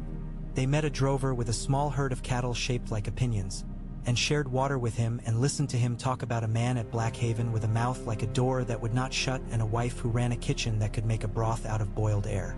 "You men are either going to sell something or buy something or run from something," the drover said fondly. "My money's on buy, and you don't even know what you are buying yet." "Wisdom," Arthur said. The drover squinted at him as if to guess if the word would weigh anything. "You'll be overcharged," he said cheerfully, and went on with his herd, who flicked their ears at flies and considered the question of grass. They crossed a ridge from which the land ahead lay like an argument. Green and brown fields slapped down against one another with stone walls between, patches of woods and hedges like clauses tucked into a line to delay its end. The sky had that northern look, a taller quality, as if the dome had been set higher on its pillars. Jon raised his head like a young buck catching a scent. "I can smell snow," he said, and Arthur did not say he could smell only the possibility. Memory has a scent too, and he would not take it from the boy. They slept 3 nights near the ruins of a small holdfast gnawed down by time to a ring of stones and a story. The story was a pleasing one told by a man who had once taken bread at Starfall and now made his bread, telling others that men had once stood on this very spot and held until the dawn, or until the rain or the enemy or boredom had unstitched them. Jon put his hand on a fallen stone and felt nothing but a cold that said stone does not care for men. In the morning he used the stone to sit while he put on his boots and felt grateful for the way it did not wiggle. Stone's indifference was a kind of kindness when a man needed a steady place to tie a knot. On the 5th day, a squall came across the flats with a mind like a girl's in a quarrel, quick to forgive itself for striking. The rain hit them sideways and made the road slick in a way that reminded Jon of the day the wet nurse had given him oil and told him to make the yard into a danger. He rode with his chin tucked into his scarf and watched Arthur's hands on the reins. The older man rode as if the weather had no opinions that mattered, letting the horse place its feet, correcting only when the animal lied to itself about its reach. Jon copied him and did not know he was doing it. His mind was busy with the memory of the yard, the surprise of his own feet sliding, the sound of the castellan bark laughing and then making a face at himself for being pleased by children's disobedience. They came at last to ground that did not make decisions in straight lines. The soil changed under the horse's hooves and had the feel of a rug laid over a pool. The grasses grew flatter, then taller, then in unexpected islands. The air took on a taste that did not belong to anyone's kitchen. It put a damp hand on the back of Jon's neck and said, politely, "Lower your voice." A bird called in a throatier tone than the gulls of Starfall. A frog answered in a punctuation that did not care if men had a word for it. Arthur strode less, walked more, a subtle difference. He put his weight down as if a stranger's floor might be hiding a hole. The first crannog they saw was a rumor at a distance, something that might be a bleached stump or a constructed thing. It revealed itself as they approached with the discretion of a careful host. A low house with a thatch as good as any lord's hall, set up on stakes that had been driven into a base as massed and stubborn as a beaver's work. Ropes ran from house to bank in lines like harp strings. Women crossed on a narrow bridge of planks with baskets and did not look as if they imagined falling. A man with his hair tied with strips of cloth stood at the landing with a spear which may have been a spear because it had a point but could just as well have been a pole to push boats with. Sometimes in the neck it is not useful to make hard distinctions. "Good day," Arthur said in the language of the river, which has soft edges even when the words are meant to cut. "We come as friends to the friends of Reed." The man looked at their ankles, their hands, their ears. He looked at Jon the longest and did not say "ah," which is another form of language. "Do you like onions?" he asked Arthur. "Yes," Arthur said. "Do you hate those who peel them?" the man asked. "I pity them," Arthur said. The man nodded once, as if something had clicked into a notch that pleased him, and gestured toward the narrow bridge. "Cross," he said. "In the middle step light. If you are heavy there, you will die." "It is not an insult. It is the truth." They crossed. Jon went with a lightness he had earned the hard way, letting the plank speak to him and answering before it had to repeat itself. A girl went by at a pace that made balance look careless. She echoed something that might have been a song if a man wanted to make it into one. The smell of onions was real and forgiving. The smell of a stew that had been put on and taken off the fire so many times it had become wise. Arthur's shoulders lowered a fraction he might not have acknowledged. Howland Reed did not come out in a rush. He arrived the way fog arrives. You turn your head and he is a fact. He was older, which is the news men bring with them, and he had the satisfaction in his face of a man who has slept by choice in cold places and worked with his hands and thought in the presence of living water. He set his palm against Arthur's forearm, then Jon's, as if measuring heat and steadiness and something else men in the marsh care about that they do not name. "Welcome," he said. "I am glad you came by the path you came by. The other road would have made me anxious." "Men with lists walk it," Arthur said.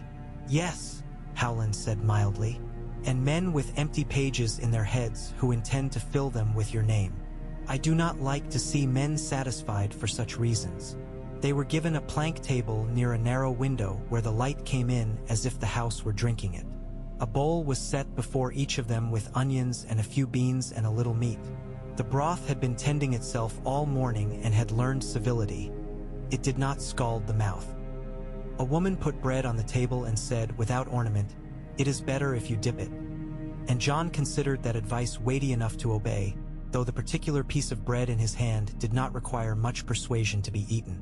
Howland sat with his legs cross-legged under him so lightly that a man might think he had only just taken that posture and would rise in a moment. He could have been there an hour. "You have looked well after him," he said to Arthur, as if they had already had their greetings and courtesies and needed only to begin the work. "He has looked after himself," Arthur said. "Men like us love to say that," Howland said, amused without malice. "What we mean is that we taught him to sit in a house without beams and trust the roof. That is worth the telling."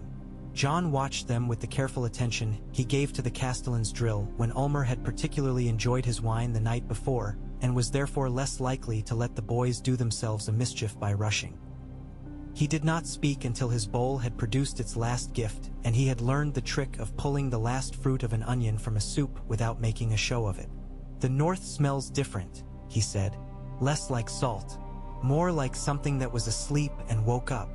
"That is fair," Howland said gravely, "and it is unfair in a way that pleases me. The marsh does not sleep. It rests. That is another thing." "Will you take us farther?" Arthur asked, not pushing a hand against the question's back so much as giving it a little air. "I will take you where a man who walks with his hands open can go," Howland said. "I will not put you on a road that calls out to be named. A lord's hall is not for you today. A weirwood that is not used to southern blood is fine." Arthur inclined his head. Jon looked at Howland's hands. They had the calluses of a man who is not a grand thing and does not wish to be. The room's quiet rose and fell as the wind ran its fingers through the reeds outside. It was strange to be held up by sticks and feel more grounded than he had in a stone keep with a sword that made a shadow so honest. Jojen came to them that evening without letting them see him come. He was smaller than men might expect for tea. He size of the work he carried. His eyes were not the kind that liked to tell jokes. He had a sister's laughter in reserve somewhere. It sat in the corner like a spear that knew its time would come. Mira Reed walked behind him wearing kindness as a garment, not to impress but because it was the most comfortable thing in her chest. "This is Jon," Howland said, as if he were introducing a piece of weather worth remarking on. "He comes from a far sea and wishes to know if another sea sounds the same if you put your ear to it."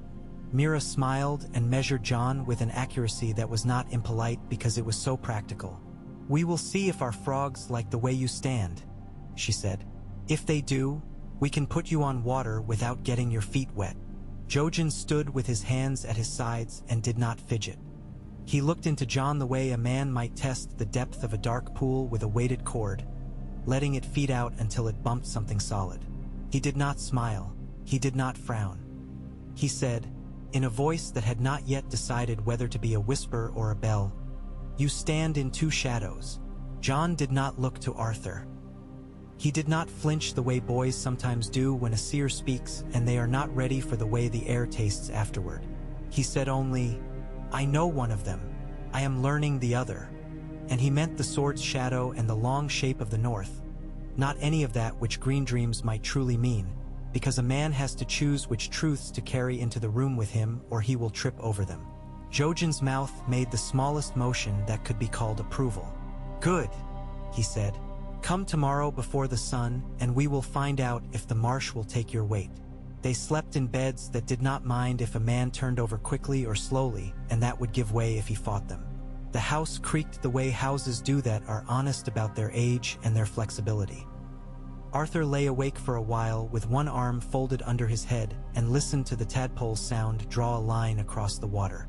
He breathed and remembered the slow-paced Howland had packed into his mouth in a tower, and the way a man survives because another man is stubborn, and how you can carry a debt the way you carry a cup.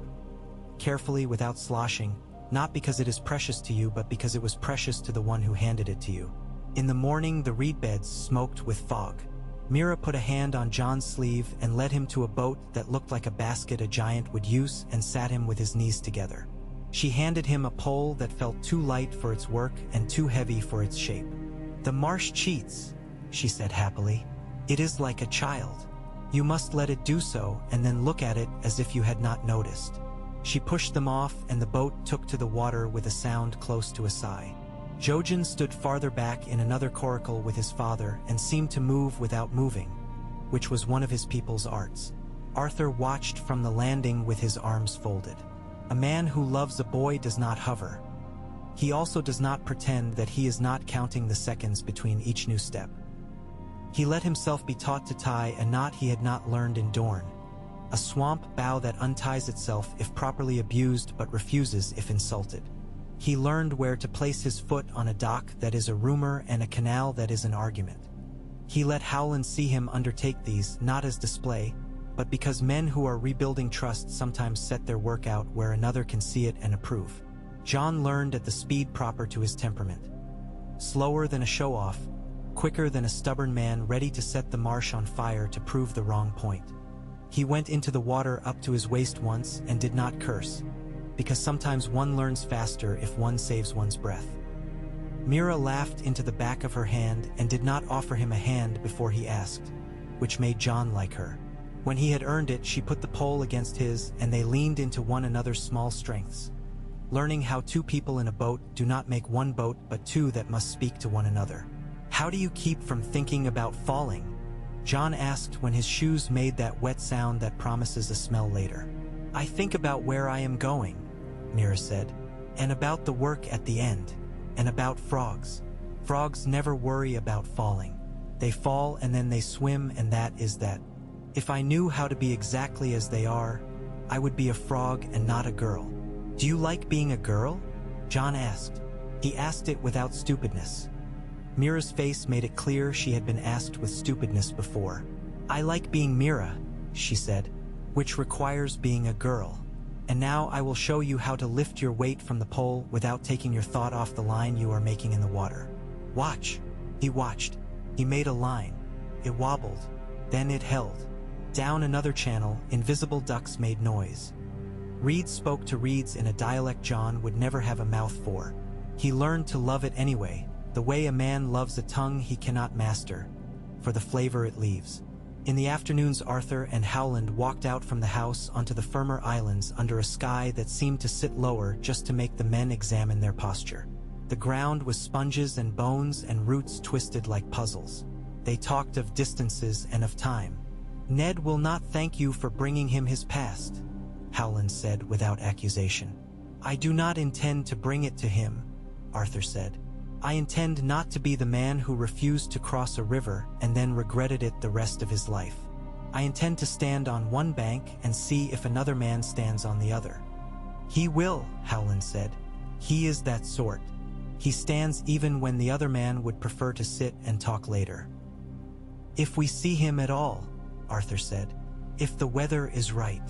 The weather is always a matter of opinion, Howland said placidly.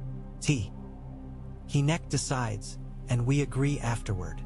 He is well, Arthur asked after they had walked a while and the wind had shifted and the frogs had changed their song by some law of their own. He is as well as a man is who is asked to be the roof and the floor and the wall of a house, Howland said. He holds. And his children? Arthur said. Stubborn, Howland said. Curious. Angry when they are mishandled. Gentle when they are not asked for gentleness. The small one bites, but only those who deserve it. Arthur's mouth softened. I did not know if he would put any value in girls. He has value in girls because he has a girl in his mind who has never closed her mouth, Howland said mildly. He is a lord. He needs sons for a reason. He will have them. He will not love his daughters less because of that reason. And you did not ride here to ask me what any man loves or does not. You rode here because the rope pulls at both ends, and you would prefer not to be the frayed part. Arthur acknowledged the charge with a tilt of his head. He has never asked me for anything. He asks me for nothing now. He asked you to live once, Howland said. You did. He asked you to take a child. You did. He asked you to stay hidden. You did. Do not pretend to yourself that you owe nothing because you like the feel of the weight on your shoulder. You only need to know how much you can bear before it makes you crooked. Arthur accepted this as he accepted the reed under his foot, flexible in a way which should not be and therefore more trustworthy. They went at dawn 2 days later to a little stand of trees that had found a patch of land and then persuaded other trees to put their roots there too. In the midst of them a weirwood grew like a thought a man cannot avoid.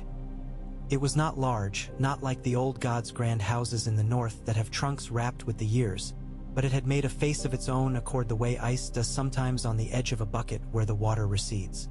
The red ran from the eye cuts in a way that made John's throat move. He had not been asked yet to love any god. Arthur had left him to the sea and the wind and the blade's quiet honesty and the kitchen's fire. The sight of the heart tree pushed into him without permission a sense that eyes had existed before men did, and that they would keep existing if men insisted on dying. Howland waited a step back. Jojen stood as if waiting was the only posture he had ever known. Mira dropped to a knee and touched the damp earth with 3 fingers and then put those fingers to her lips, practical as always.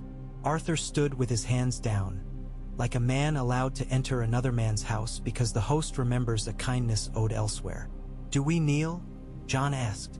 If you like, Howland said. If you do not, the tree will not write you down as ungrateful. It will only remember what it remembers. John stood.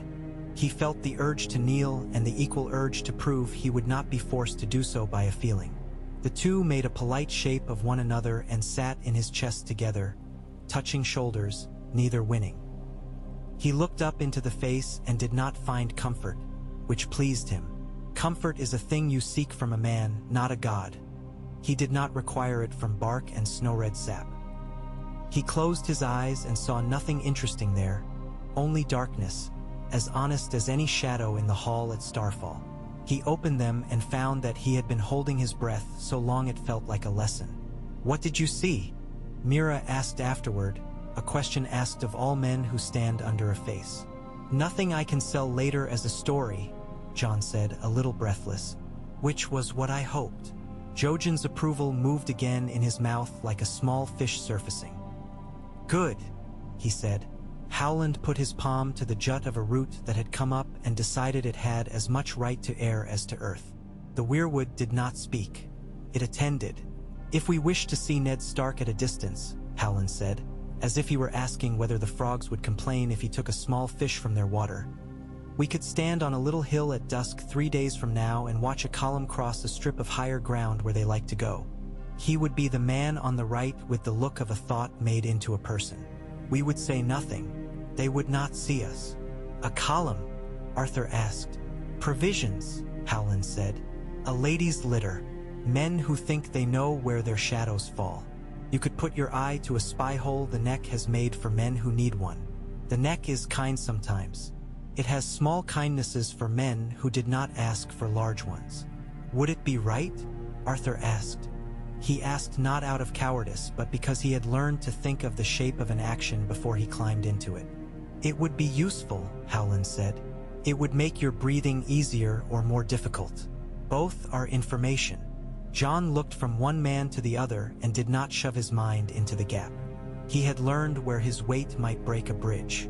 Then show us, Arthur said. Howland took them by lines no cart will ever know, along places that look like a man's daydream and are not. They slept 2 nights with their ears full of frogs and a sense of being looked at by grass. They did not leave footprints that anyone intends to follow. Jon touched the water each morning to make himself honest. Arthur tied the marsh knot and untied it and tied it again until it let him alone. Jojen watched Jon and did nothing about it. Watching is as much work as fighting if done correctly. On the 3rd evening, Howland stopped and held up a hand. They stood in a small stand of low willows that had coached one another into growing with humility. Beyond, the ground rose in a long scar that had not yet healed. Men had been dragging things across it for centuries. Arthur felt the hair on his arms notice air. Jon kept his breath inside his chest as if he were a lark's nest and a boy's careless hands might be near. They waited. The light went to that color that makes men talk about gods by accident. Sound came. Harness and the clop of hooves and a man clearing his throat against the evening, as if to say, I am here whether or not anyone is listening. Then they came. 3 dozen men at the least, columned in their own thoughts and the fact that a lord must be accompanied by men who think his safety is their work. At the column's pith a litter moved with indignity that had been paid for with the labor of others, and beside it rode a man who sits properly on a horse because his mind does not permit him shabby comforts. Ned Stark had a face that had been cut to its purpose by a river. That is, by something that is never finished and will accept no sculptor's plan. He did not look up and look around the way some lords do who have learned to suspect admiration. He rode as if he intended to arrive and knew he would. His mouth had the set of a man who has learned to keep certain words inside so they do not set fire to a room. He had a hand on the pommel of his saddle in a way Arthur found particularly indecent, because it meant that if the man had to draw his sword he would do it and not think about who was watching. Arthur had time to look at him. The moment was the length of a breath and the length of a younger man's whole life. He found that he did not hate and did not love. He found that he felt as if someone had filled his chest with clean water to see if he could hold it. He saw the line of Ned's jaw and the way the northern light had bleached pieces of his hair and left other pieces as a promise of dark. He saw that the man's left hand had not forgiven an old wound for being old and still hurt. He had the sudden thought that if he spoke, if he stepped forward and named his own name, the neck would fold about him and Mr. River would take him by the throat and say, I asked you not to do that. Jon's hand found the willow trunk and stayed there. He was close enough to see that there is a difference between a lord and a man who has been a boy and outlived his boyhood. He did not know what he felt. He felt all of it and kept his mouth shut the way men do when the wind would grab their words and throw them into the marsh to be eaten by a duck. He watched Ned Stark pass, and he watched the woman in the litter shift the way women do who have carried children and then been made to carry men's comfort too. She lifted a corner of the curtain and looked out. Jon saw her eyes and lowered his own because sometimes the kindest thing you can do to a person who cannot see you is to look away and not let them feel the weight of your regard. The column passed. The frogs returned to their politics. A cricket said its piece and shut up. Arthur had not breathed during some ordinary number of heartbeats. He breathed now. It did not change anything. Changed everything. How far to Winterfell? Jon asked quietly. A week, if a man took a horse and did not mind being seen, Howland said. A lifetime if he took a proper path. He did not add he did not think it time. He did not need to. The marsh puts certain words on a man's tongue. Others it politely leaves at home. They stayed one more night and did not press the neck for 2 gifts where one has been given. Howland showed Jon how to walk a place where dead trees support living plants the way a frame supports a house, and the boy looked up and felt dizzy and sat down without embarrassment, because there comes a point when your body says that is enough and, if you are sensible, you obey. Mira cut willow switches and braided them into a loop with the idle hands of a woman who has been making something while listening since she learned to sit on a floor. She put the loop on Jon's head and said, There. And Jon said, What is it? And Mira said, "A crown frogs will respect." And Jon wore it until it asked him to take it off because it had started to itch. On the day they left, Howland walked them as far as propriety and the marsh's humor allowed.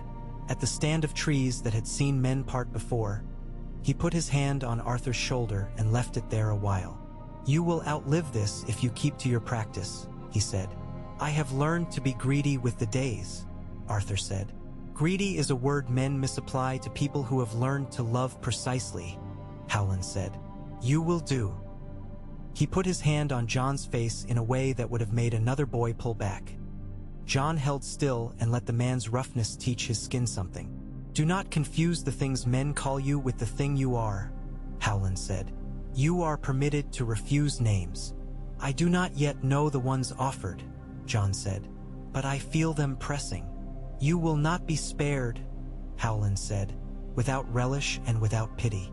"You will only be better at the work if you know what work it is." Mira kissed Jon's cheek where the stubble would be later and laughed at herself for doing so, but not because she did not mean it. Jojen looked into him and then nodded once, as if to say, "Yes, that weight will do." Arthur bowed to the house the way a man does who has learned to be respectful not only to men but to structures that have sustained families and secrets. And he and Jon took the first steps into the land that led them away. They did not talk much for a day after leaving the neck. Words do not behave well in a mouth that has been full of frog song. They slither away and do not sit on the line a man intends. Jon rode with his back quietly straight and his hands light. He had something new in him that did not show in his face.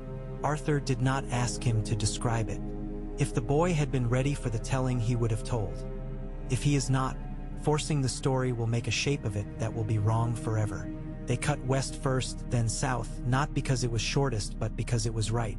Men who think shortest is best seldom arrive correctly. Rain found them twice and cleaned them without malice. A farmer with a hand like a shovel sold them carrots that had never seen a city and tasted of a particular square of earth and the decision to grow. They slept under a rock outcrop one night while idiots with coins in their noses, so that a man inclined to punching had a handy place to take hold, argued about whether the king in King's Landing was as good as his bard said. Jon learned the way arguments go that start with ale and end with blood. They have a hump in the middle that you can see coming if you have learned to watch the shape of people's faces. The day before they crossed the last ridge before the land began to turn to Dorne again, men found them. Not bandits. The bandit's gait is different. His eyes learn to look past what he thinks is not his business, but professionals of the kind who are good at pretending they are not professional at all. They approached with a casualness that said their sword belts were only there to keep up their breeches. There were 4 of them because 3 looks like an accident and 5 looks like a plan, for allows a man to pretend to have come upon work. The leader did not show his leadership except in the way he angled his horse. He had a nice face that had learned a kind of patience while a woman was telling him he had heard her and meant to help and had not. He smiled at Jon, not at Arthur, which was a choice. "You 2 men look like you could do with some company to the next town," he said pleasantly, drawing his horse in without tugging at it. "Roads are teeth. Better to go with a shield." "Are you offering yourself as a shield?" Arthur asked, tone courteous enough to make the man want to stay polite. "For a small fee," the lead rider said, "which, if you have miscounted your coin, we can let you pay later." Jon felt the weight of the look the leader gave him. He had felt it before at the dock when sailors with too much mouth had come in and had not made their day's money. It is the look men put on when they intend to pity you to death and call it kindness if you do not pay them to stop. Arthur could break them. He could talk them into a stupor and let them wander off imagining they had made a conquest. He chose something in the middle. He smiled with the corners of his mouth and said, "We are not going to a town. Everyone goes to a town eventually," the leader said. "You will today," Arthur said softly. It should have been mockery. It was not. The leader's horse stepped once to the side and snorted. The man was not easily pushed. He looked again at Jon the way a thief looks at a window and then at the nail that keeps the window closed. "What is that trick of the mouth?" he asked, feigning lightness. "You are not a merchant's son. Even if this fellow plays at being a citizen, you have the look of a boy who has slept in an excellent bed and been made to practice not moving in his sleep so as not to disturb the man who bought him the bed. Jon swallowed and did not answer. He had learned to sit still while a man talked himself to exhaustion. Arthur put a foot out and touched the mule's leg with a calm toe. Pebble shifted and added a noise to the air, something between a belch and a cough, that immediately made the leader's horse flick its ears and step again.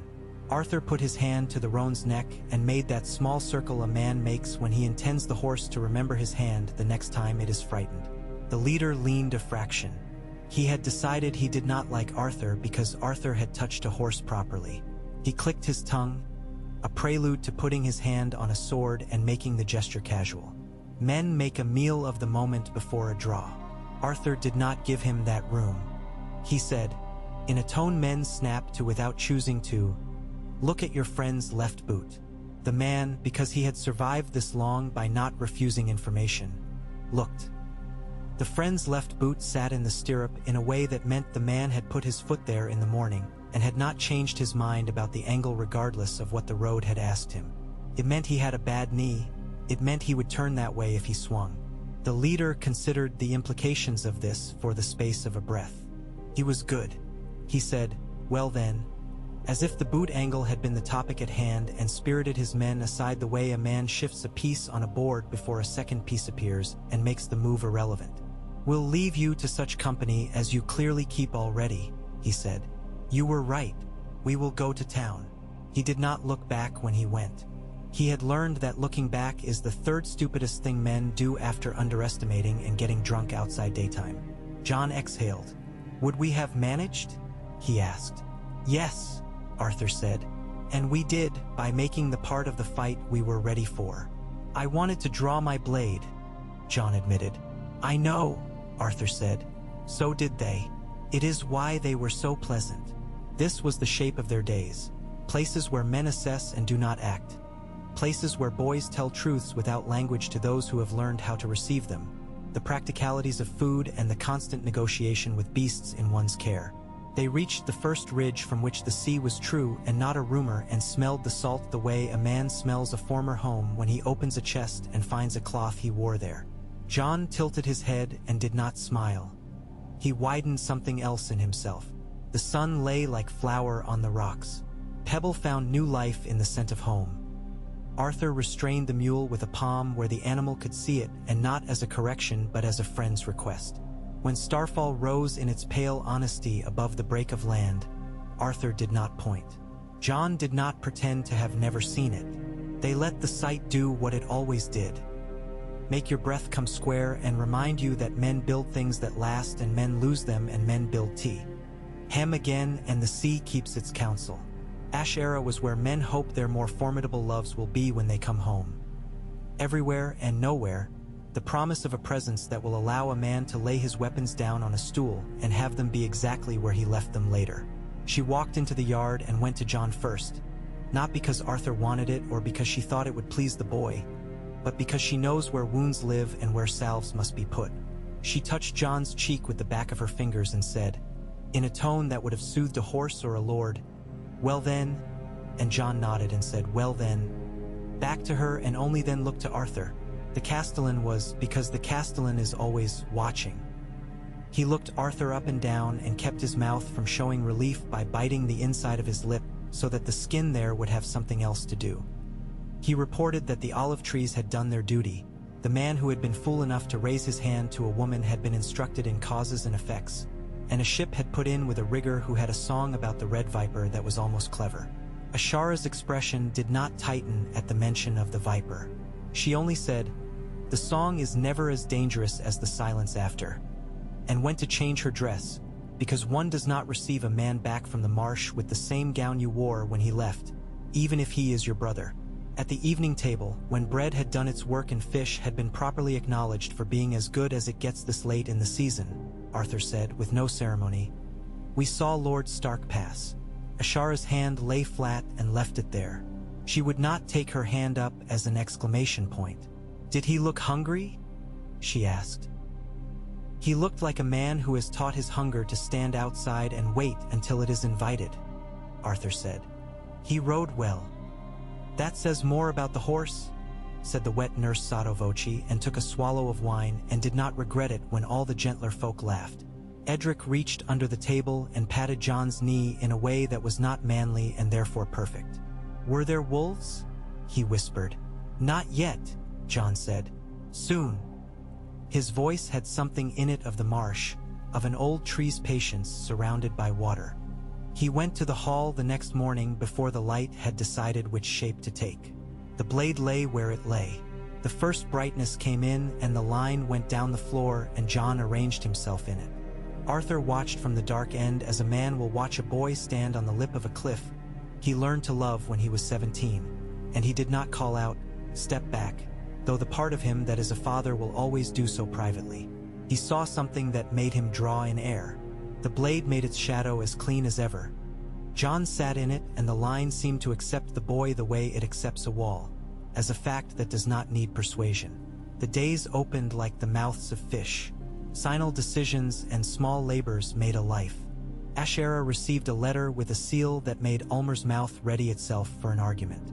She took it to the window and read it and closed it and put it under a paperweight that had once been a bit of rock before it had been polished by generations of fingers into a sign that men in this house do not leave papers free to wander. She did not bring it to Arthur until afternoon, when men have put aside their first rashness and are ready to sew their reactions into shirts instead of wearing them as capes. "It says Dorne is tired of being loyal in silence," Ashera said. "And yet Dorne will continue to be so tired," Arthur said. He turned the paper and read the inside of the seal as if the wax itself might confess. "Doran. Oberyn writes while Doran thinks," Ashera said. "Oberyn says men have written a song about you that grows increasingly beautiful the farther from the truth it goes. He says he has a knife for the man who invented the chorus." Arthur held back a smile because men who would not waste a laugh on a braggart will spend one happily on a man who is outrageous in earnest. "Oberyn will kill the song and a better will grow. He is a gardener who does not like the species he cannot eat. Doran will water the plant while telling himself he has not. He asks if Starfall has guests," Ashera said. "Say we have an opinionated mule," Arthur said. "Say we have a boy so serious that even the fishermen are learning to moderate their profanity. Say we have the sea, which is a jealous guest and will not let another sit in her chair." "You will not tell him," Ashera said, not a question. "I will not give a man I love a rope whose end I cannot see," Arthur said. "I do not doubt his aims. I do not doubt the number of pieces on his board I cannot see." Ashera accepted this not because she liked secrets, but because she respected some men's compulsion to bury their own bones. John's work increased the way a day lengthens in spring when no one has asked it to. He put his blade in its scabbard 10 times and drew it 10 times, and each draw was its own length and its own sound. He worked with Edric and did not treat him as a lordling, which is either kindness or cruelty depending on the boy. In Edric's case it was kindness because the boy could not bear the idea that love would let him be less than exact. He fell once on his bad shoulder and stood up without a word, and it went well with the cellarer, who had never in his life thought much of men who made noise about Payne's ordinary signatures. A day came when a boat from the Out Islands brought a woman with a scar from mouth to ear and a message in her body. She had not found work hauling nets and wanted to sell information instead. She brought news of a man in the Stepstones with more gold than judgment who had sent long, pretty men with memorized manners to search all the coasts for a boy with a face like the end of a story. "They are not clever," she said, "making an honest living out of another's laziness. But you would not believe how many men think their own children fit that description." She looked at John, saw the way he moved, and amended, "He is not theirs." Arthur's hand went to the table rather than to a sword. "Stepstones," he said. "Gold. Men with rehearsed good manners. Viserys." Ashara's jaw made a thoughtful motion in a skull. "Daenerys has married someone with a sound like that in his name, across the water," she said. "Bags of titles, men for breakfast. It would make sense to fetch family to stand at the edges of such a table." "Viserys would rather pull a tablecloth than sit at table," Arthur said. "Still, we should move like people whose windows have no curtains." He turned to the woman with the scar. "Those long, pretty men, how are their boots?" Soft, she said. They do not like mud. Then send them upriver, Arthur said, as if he were recommending a wine from last year. Say the most beautiful boys in Dorne live where the good olives do. Send them to Skirich. The women there will drink them like water and put them out in the yard. The woman laughed and took the coin he offered and a pinch of salt, which she put on her tongue to show she understood the exchange was not simply for purchase but for oath.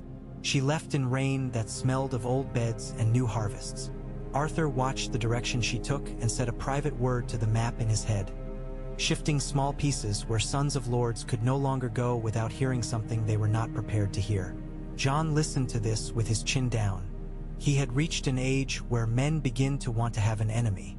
It is a desire that makes sense and does harm if encouraged. Arthur watched the boy's mouth and said nothing for a time. Later, in the yard, after the skins on the practice swords had given up a fine dust that got in a man's nose and made him itch, he said, without attaching the remark to any of the things they had done, "The man who thinks himself your enemy will not know you well enough to hate you properly, if you are any good." Jon tightened his grip on the practice sword and loosened it again as taught. "What do I do with that?" he asked. "Use him as a measure of how little of yourself is visible from a distance," Arthur said.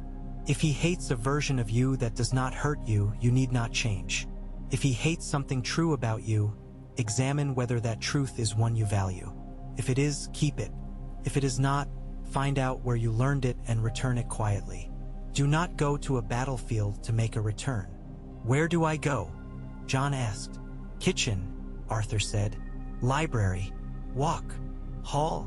Jon asked, and his eyes moved toward the door that led to the blade. "Hall," Arthur said. "Only if you do not ask for an answer. You will get none. You will get something else. Answers are easy. The other thing is work." Late that summer, on a day with air like linen and a sky that could not make up its mind between being large and being high, a rider came with a banner that flapped only enough to do its job. He brought the smell of the Prince's Pass and the taste of sun wine in his sweat. He was not a man to be swayed by a set of lashes or a story told well. He had a job, and he knew that men with jobs spend less of their souls than men with callings. He bowed to Ashera and addressed the castellan and touched his forehead to the sword in the hall, as if to ask permission to live a day longer, and then spoke the words he had memorized and never meant. "The Prince of Dorne invites the Lady of Starfall and her household to Sunspear for a feast honoring the anniversary of the day he learned to be patient," he said. "He says he would like to watch the sea with you from his balcony and say nothing, and that this is not a courtesy but a request worth granting." Arthur was not in the room. Jon was. The words made his chest seize like a horse at a fence that is both too low and too high. He did not know if he wanted to go to Sunspear with his blade and learn the tongues of men who sharpen their laughter, or if he wanted to stay where the light made a line he recognized and repeat his practice until time forgave him. Ashera looked at the messenger and the messenger's horse in equal measure. "Tell His Highness that the sea watches itself often enough without our help," she said delicately. "Also tell him we will go. Also tell him that he is a snake when he chooses to be, and I love him. Also tell him I said that, and to stop making you carry more than one kind of message in your mouth at once." The man observed that she had broken the business into parts, each of which could be swallowed without choking, and considered his salary insufficient and his luck sufficient, and pasted on his horse once more without complaining with his mouth. He did not look at Jon. He had been told not to buy some good habit he had learned before he realized he would need it. They went to Sunspear the way men go who are prepared to be small in a city that has learned to be large. Doran Martell received them in a room that had more air in it than other men's rooms because it had learned to keep its temper. He wore a robe the color of the interior of a lemon, which made his skin look like a comfort and his face like a thought. Oberyn was there too, because the gods cannot resist placing the right people in the room to make things interesting, and he made no secret of his delight in Ashara's presence and no secret of his irritation that secrets exist at all. He embraced her as if he had not once thought of walking off a balcony because of something she had done. He was past simple gestures. He kissed her cheek with his mouth and then his eyes. "Is your ghost with you?" he asked, in a voice that clipped its syllables as if to keep them from escaping to do harm. We keep only the ghosts we can feed without killing ourselves, Ashera said, and took his hand and put it in B. Oath of hers and made the conversation about hands for a moment, to let the words calm themselves in the corner. Doran looked at Jon and did not ask a question. You sit as if you have been taught furniture is a partner, he said. Chairs have spared me many falls, Jon said. Good, Doran said. I value a young man who is polite to chairs. He asked Jon about nets, and Jon answered as if the Prince of Dorne had duty to mending and knots. They discussed indifferent horses and the price of figs, and the way salt lays itself on a balustrade and refuses to be scrubbed off by men for more than a day. Oberyn watched and then pounced with an abrupt joy. You stand like a sword, he told Jon. Not at a slant, not as if sorry for being metal, consciously, and with the sort of impudence I enjoy and reward. Jon did not blush. His ears warmed. I learned to stand because the ground offers itself, he said. I can do less than meet it properly. Oberyn laughed as one laughs when one tastes a wine that behaves well and has also hidden a joke under its cork. Keep him from men who will make him a song, Ash, he said. He is almost a better story than a song. I mean to make him a person, Ashera said. Impossible, Oberyn said. He will be used. He knows, Ashera said. He will therefore disappoint everyone and be loved by those worth loving. The feast was not of the extravagant sort. Dornish princes serve food that tastes like the place it came from and do not gild the fish. Music came from three corners of the room, each instrument willing to play with the other without dominance. Doran asked after Starfall's fisherfolk as if he thought he might remember their names. Oberyn made a proposition to a knight, and the knight pretended to be offended in the way that makes everyone at the table feel safer for a moment. Ariohoda stood and did not blink and measured places where a man would fall from the balcony if an unfortunate wind combined with an unfortunate choice, and made a small sound in his throat that meant all of this could be an accident if one wanted it to be. After, in a balcony that gave onto an ocean that performed its nonchalance even under a watching door, and set his hand on the rail and said, I do not ask because I do not want the answer more than I want to leave things as they are.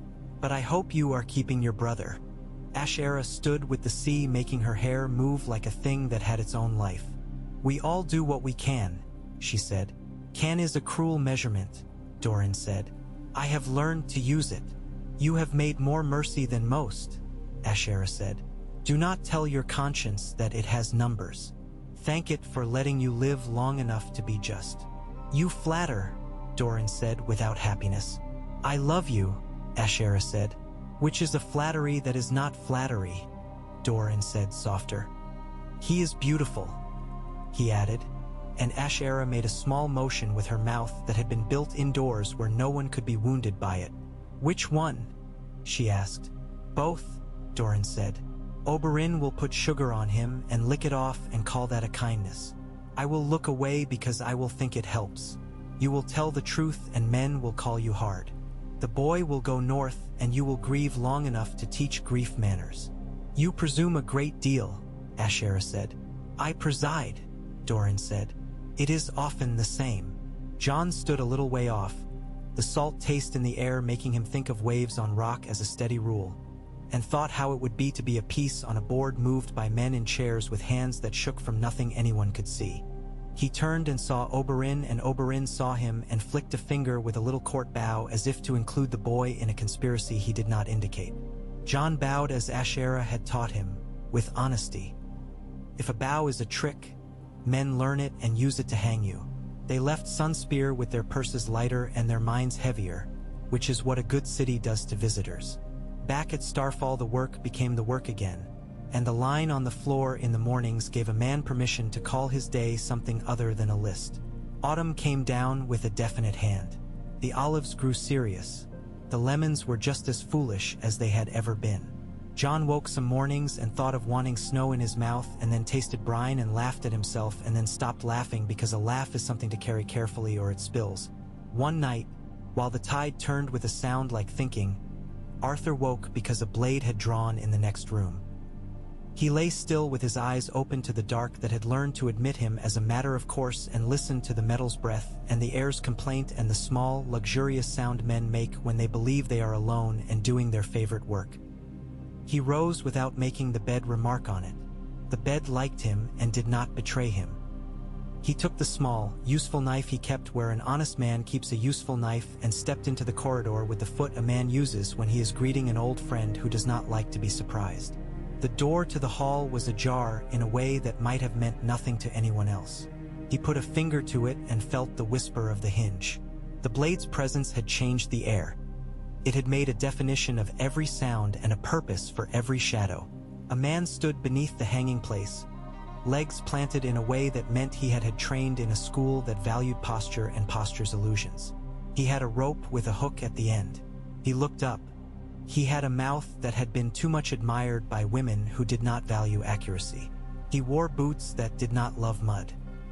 He had climbed the wall not because he enjoyed climbing, but because he enjoyed the stories he would tell about having climbed it.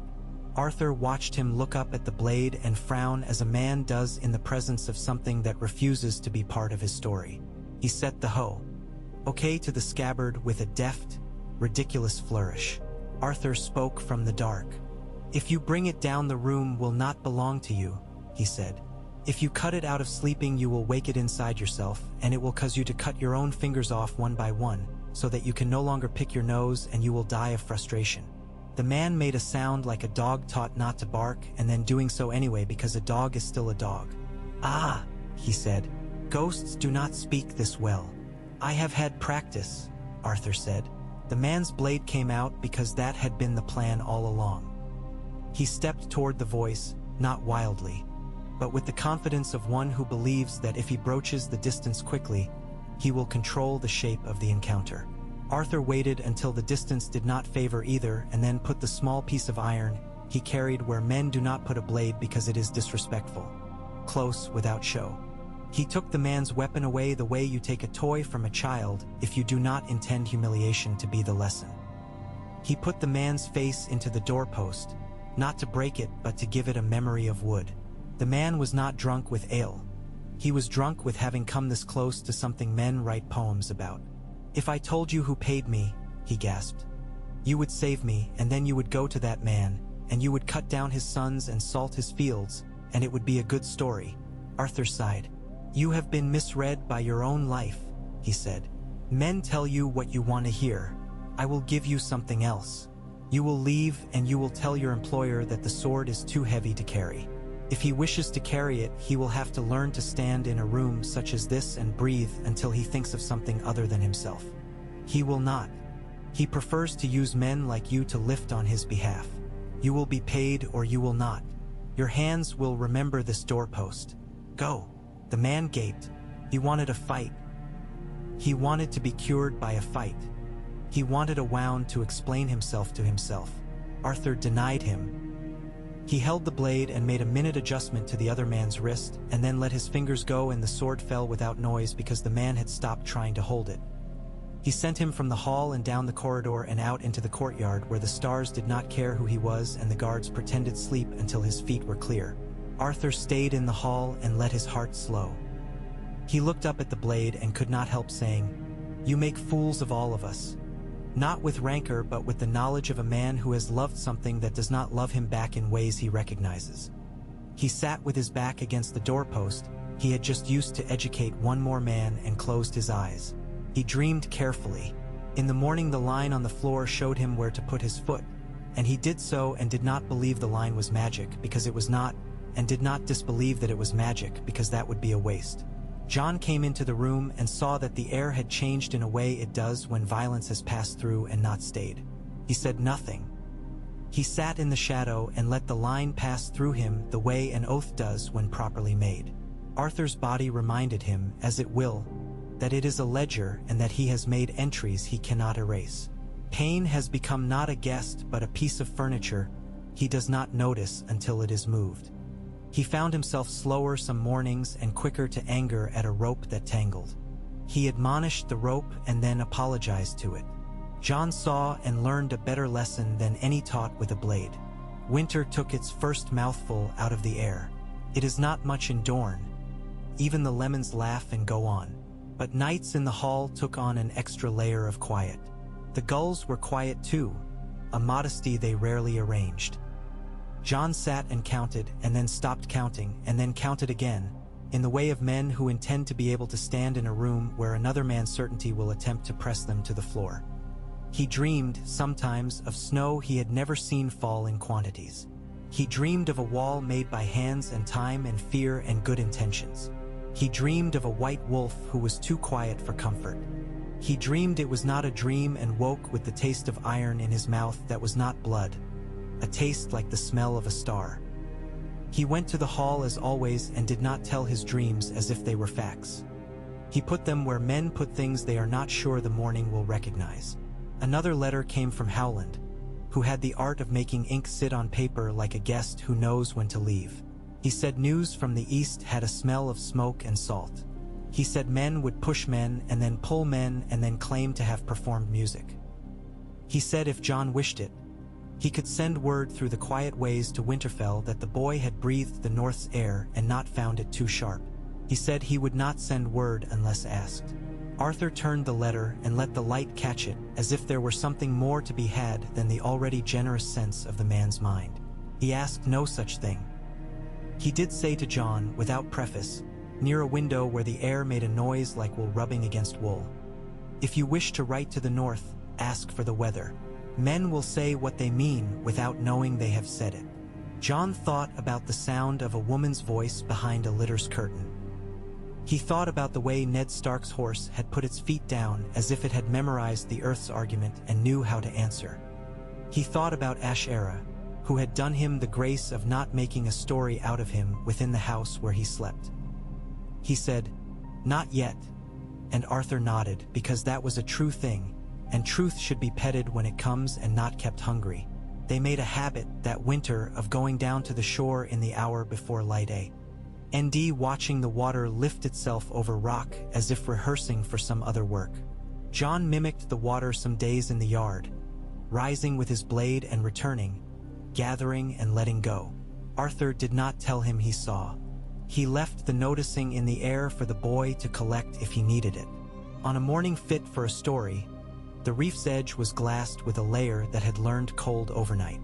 The sunrise set it to burn and crackle in a show few men saw because it came and went within the time a serious man takes to fold his cloak and put it on properly. Jon watched it with everything in him and then breathed out as if he had been holding his lungs full since he had been born. "That," he said, and could not say more of it. Arthur looked at the boy's jaw, at the muscle that had learned to be quiet and the one that had learned to do its work without bragging. He thought, without bitterness, that he could die now and have done one thing right. He made a note to buy better oil for the blade handles in the practice yard. The cold had made them crack, and a boy's hands deserved the respect of a proper tool. Time performed its usual work. Boys grew. Old men changed shape into a narrower version of themselves. The kitchen learned new soups that did not repeat the season's first success. The castellan's limp grew more honest in damp weather. There was a day when Edric announced, with the happiness of someone who has been given permission to be proud of something he did not entirely do himself, that he could braid a harness with one hand and keep the tension correct so the horse did not object. Jon congratulated him as if he did not know that Edric had learned it to impress him and had succeeded. This is friendship too. There was a day when a man from the marches arrived with his hat in his hands and a story that his daughter had learned to read, and he did not know whether to be furious or grateful, and he would like to be told which would make him a better father. Ashera told him gratitude was simpler and therefore better. The man went away pleased and confused, and Jon watched him go and thought, "It is pleasant to live in a house where men are told truths not because truth is fashionable, but because there are not enough lies to keep a house warm." There was a night when Arthur went to the hall and did not sit in the line. He stood at the far end and allowed himself to say aloud, into a room that would not make much of it, "Forgive me," and then allow himself the second half, "I forgive you." He did not know entirely which him the words were for. He allowed that to be as it was. Jon took the knife in the kitchen and chopped onions as if he were counting prayers and allowed his eyes to sting. He told Edric that the sting had nothing to do with weakness and everything to do with a bulb that had concentrated certain acids for the express purpose of teaching men humility.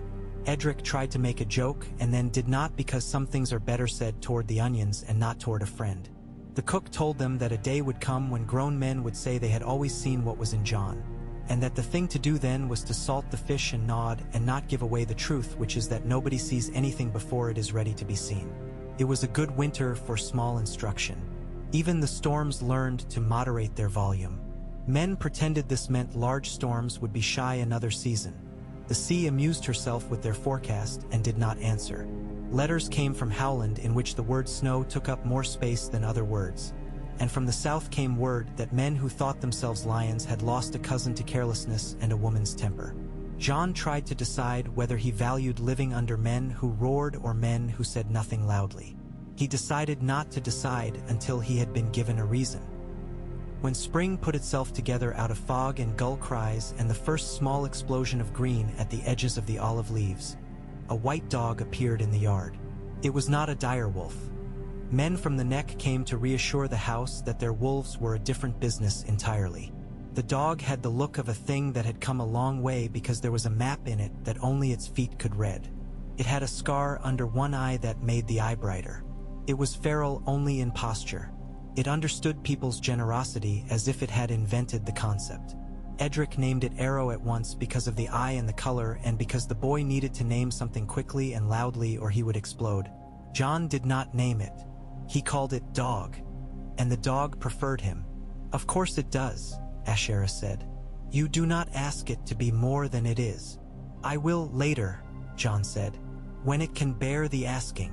Arthur watched the way the dog moved near Jon's legs, the space it kept there, the line that ran between boy and beast which a man could only see by watching the dog's feet when a stranger rose from a stool. The dog's choices were clean. He approved terribly of them. He did not say so. He bought better meat and threw it in a quiet way that made the dog respect him without becoming confused. The first time Jon took Arrow down to the beach at dawn, the dog ran the line of wet sand and did the work men invent for their bodies when they have not yet been asked to plow or to carry. Leapt, turned, mocked the gulls, found a shell and killed it, and then apologized without quite knowing to whom. Jon whistled, which sounds like a kind of language when done properly. The dog came back and put its head against Jon's thigh and allowed itself to be called good, which is more than most of us will concede. "Will you come again to the neck?" Howland wrote in a spring letter where a smear of river mud had gotten into the fold, as if to insist on being part of the conversation. The trees these days speak of a boy who is two sorts of weather and a man who learned patience against his will. It would be agreeable to host both again. Later, Arthur wrote back, he is almost ready to go north. Perhaps he should be marshed again before winter has a word with him. He did not write that he feared a different thing, that once taken north, the boy would belong to the North story in a way that would be more difficult to argue with. He did not write that because he had no argument to make that would not be selfish. He trusted the page to know what he did not say. Men had begun to argue in the shadow of a king's banner as they do when summer's first heat makes them stupid. A lord in the marches had turned 3 men out of their cottages, and the cottages had burned by no one's hand. A hedge knight had called himself by a dragon's name and told stories about how he had once touched a king and found him ordinary. These things moved about the house like flies. They landed on men's dinners and made them wave their hands and swear lightly and not go so far as to overturn the plate. On a day when the wind pushed hard from the west and made the doors go twice as heavy, a man in gray came to the gate with a letter whose seal had been broken by a heat that has nothing to do with fire. Ashera took it and read it and put her hand on the stone, not to steady herself but to offer the stone a chance to steady itself. She sent for Arthur and Jon and the castellan in that order and did not bother with wine. "Ned writes that the Riverlands wake," she said. "He says names he does not like to say. He says he will keep his family safe where he can. He says he has sometimes imagined a world in which men would allow him to put his head on a table and rest it." Arthur took the letter and a slow breath. He read the spare lines and saw the ones between. He put his finger on a phrase he admired, "doing what is before me." He folded the letter and put it on the table. "He will be asked to go south again," he said. "Yes," Ashera said. "You intend to go north?" "Yes," Arthur said. Jon set his mouth and looked at the sea as if to ask it a question that would bounce off its attention without doing any harm. He looked back at Arthur and then at Ashera and put his hands palm down on the table because he had learned that it is rude to make fists without offering them up. "May I?" he asked simply. "You must," Ashera said, "before someone tells you you can't." "Edric," Jon said, and turned to his friend and put his hand on his forearm in the way of men about to tell one another they love each other without saying it. "There are 50 things I have not yet told you because I waited and thought we had time. We do not. The first is this: do not learn to win from men who need to watch you do it. Men who like to teach you to lose are better teachers." "Noted," Edric said with a mouth that trembled. "Will you ever be a story?" "I will be one for someone who needs to tell it," Jon said. "I will be real for you." "Bring me a wolf," Edric said, affronted with love. "The dog will be jealous," Jon said. "I will bring you something else." "The north smells," Edric said. "Send the smell back on your shirt." "Very well," Jon said. Arthur watched them and told his body not to bother him. He told his pain that it had had its time at the table and must now sit in the porch and occupy itself by counting waves. The pain, because it is a patient beast, lay down and arranged its paws and watched with amiable contempt. The preparation this time was not a chest with shirts in it. It was a slow turning of a dial that had long been inching one way. Horses were reshod in the presence of a boy, who now checked the farrier's work without thinking it an impertinence. Bread was dried and salted and put away. Knots were refreshed, cloaks stitched, a blade honed to a softness that would cut only when invited. A satchel of letters was made that contained neither names nor reasons, only a reasonable amount of affection and the lightness of a man who has learned that a letter is a poor rope and therefore must not be asked to pull too much. Ashera put a hand to Jon's cheek in the yard when the house knew they would be leaving in the morning.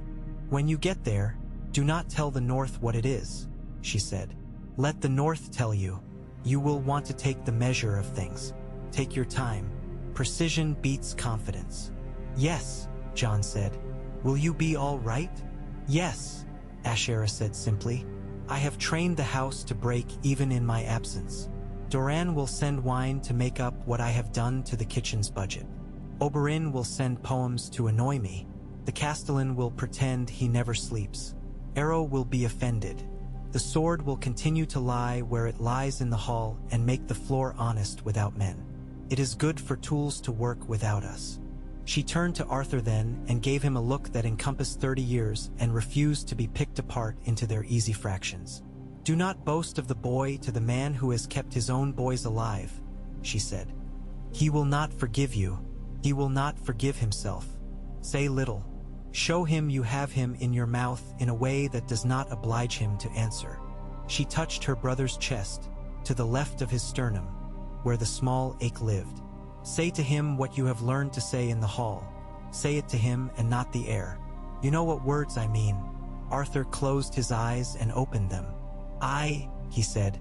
"They left in the first hour again, because men who leave at midday look as though they want witnesses and men who leave at midnight look as though they fear them." The gray mare had accepted the boy's decision with an equanimity that would shame philosophers. The roan blew out a breath to say, "All right, this again." Pebble attempted mutiny and was bribed with the rind of a wheel of cheese and the right to think himself the most important part of the caravan. Arrow came to the gate and then stopped, as if an invisible string tied him there. He looked at Jon with the accusation that is, a dog's honest benediction. Jon crouched and put his mouth to the side of the dog's neck and breathed into the fur. "Guard," he said softly. "Guard." And the dog sat down because orders expressed with love are the best. They took the bone way this time, because danger is sometimes safer than discretion if men have been told all their lives that you will choose the latter. Arthur rode with his head bent, thinking of every rock that had, in some other life, taken a piece of a man's horse and made poetry of it. Jon rode with his mouth closed tight when men in mail passed with banners whose ends flicked at the air with a noise like snake tongues. He did not look too long at any device. He put colors in his mouth and turned them over with his tongue like a boy trying to taste if a spice is pepper or just the idea of pepper. They slept one night in the yard of a sept where men had learned to make gratitude out of plain habit. The septon put a blessing in the air with a motion that did not need the gods to be present in order to do a good day's work. Arthur stood on the edge of the yard and watched men pray and did not feel their prayers as a judgment. He felt their hands, their shoulders, their knees, noticed how a man's body puts down its ordinary jobs when he has decided to pay attention to something other than himself. He liked this about men. Jon stood with him and matched his breath to the rhythm of others and did not ask what it was called. They saw wolves. Not dire ones, those live in stories until they insist on living in your house, but wolves that had learned to be a whisper at the edge of a field. Jon felt the hair at the back of his neck rise and did not turn. He knew turning would satisfy something that did not need satisfaction. Arthur watched the wolves watch the horses and saw that the wolves had learned the lesson men sometimes forget. You do not attack the thing that is ready to be attacked. You wait until the thing is not expecting to have to present a different face. He tipped his head to them and did not ask them to behave as men ask beasts to behave, as if the world exists for our convenience. They crossed the marches with no fuss except the idea of a fuss. It comes with borders. No one stopped them to ask if they had a right to pass because men who intend to ask such questions do it with a loudness which gives themselves away. And in those days such men had learned to shout first to summon other men who love the noise. They passed through the reach of men who pretend their wealth is modest so they can be praised for it. And then they came to lands where the stones knew the Starks as well as they know rain. Here the ground did not shift underfoot to catch you or release you as a comment. Here the ground is a stern father who believes in discipline and then hands you an apple for your trouble. Jon sat taller on the mare without intending it. He saw a stand of trees that had learned to live together and smelled something he did not have a word for, which may have been the memory of boys running until their lungs burned and then standing with their hands on their knees and laughing because their legs hurt and because the boys who ran behind them were catching up. He felt tears prick the corners of his eyes. He allowed them. He did not wipe them away. He let the wind take them because tears are water and men have no reason to hoard water when their bodies do not need it. Ned Stark did not stand on a ridge this time. He stood in a yard, his yard, with his hand on the head of a boy who fidgeted as if his legs were trying to pull the rest of him away to climb something.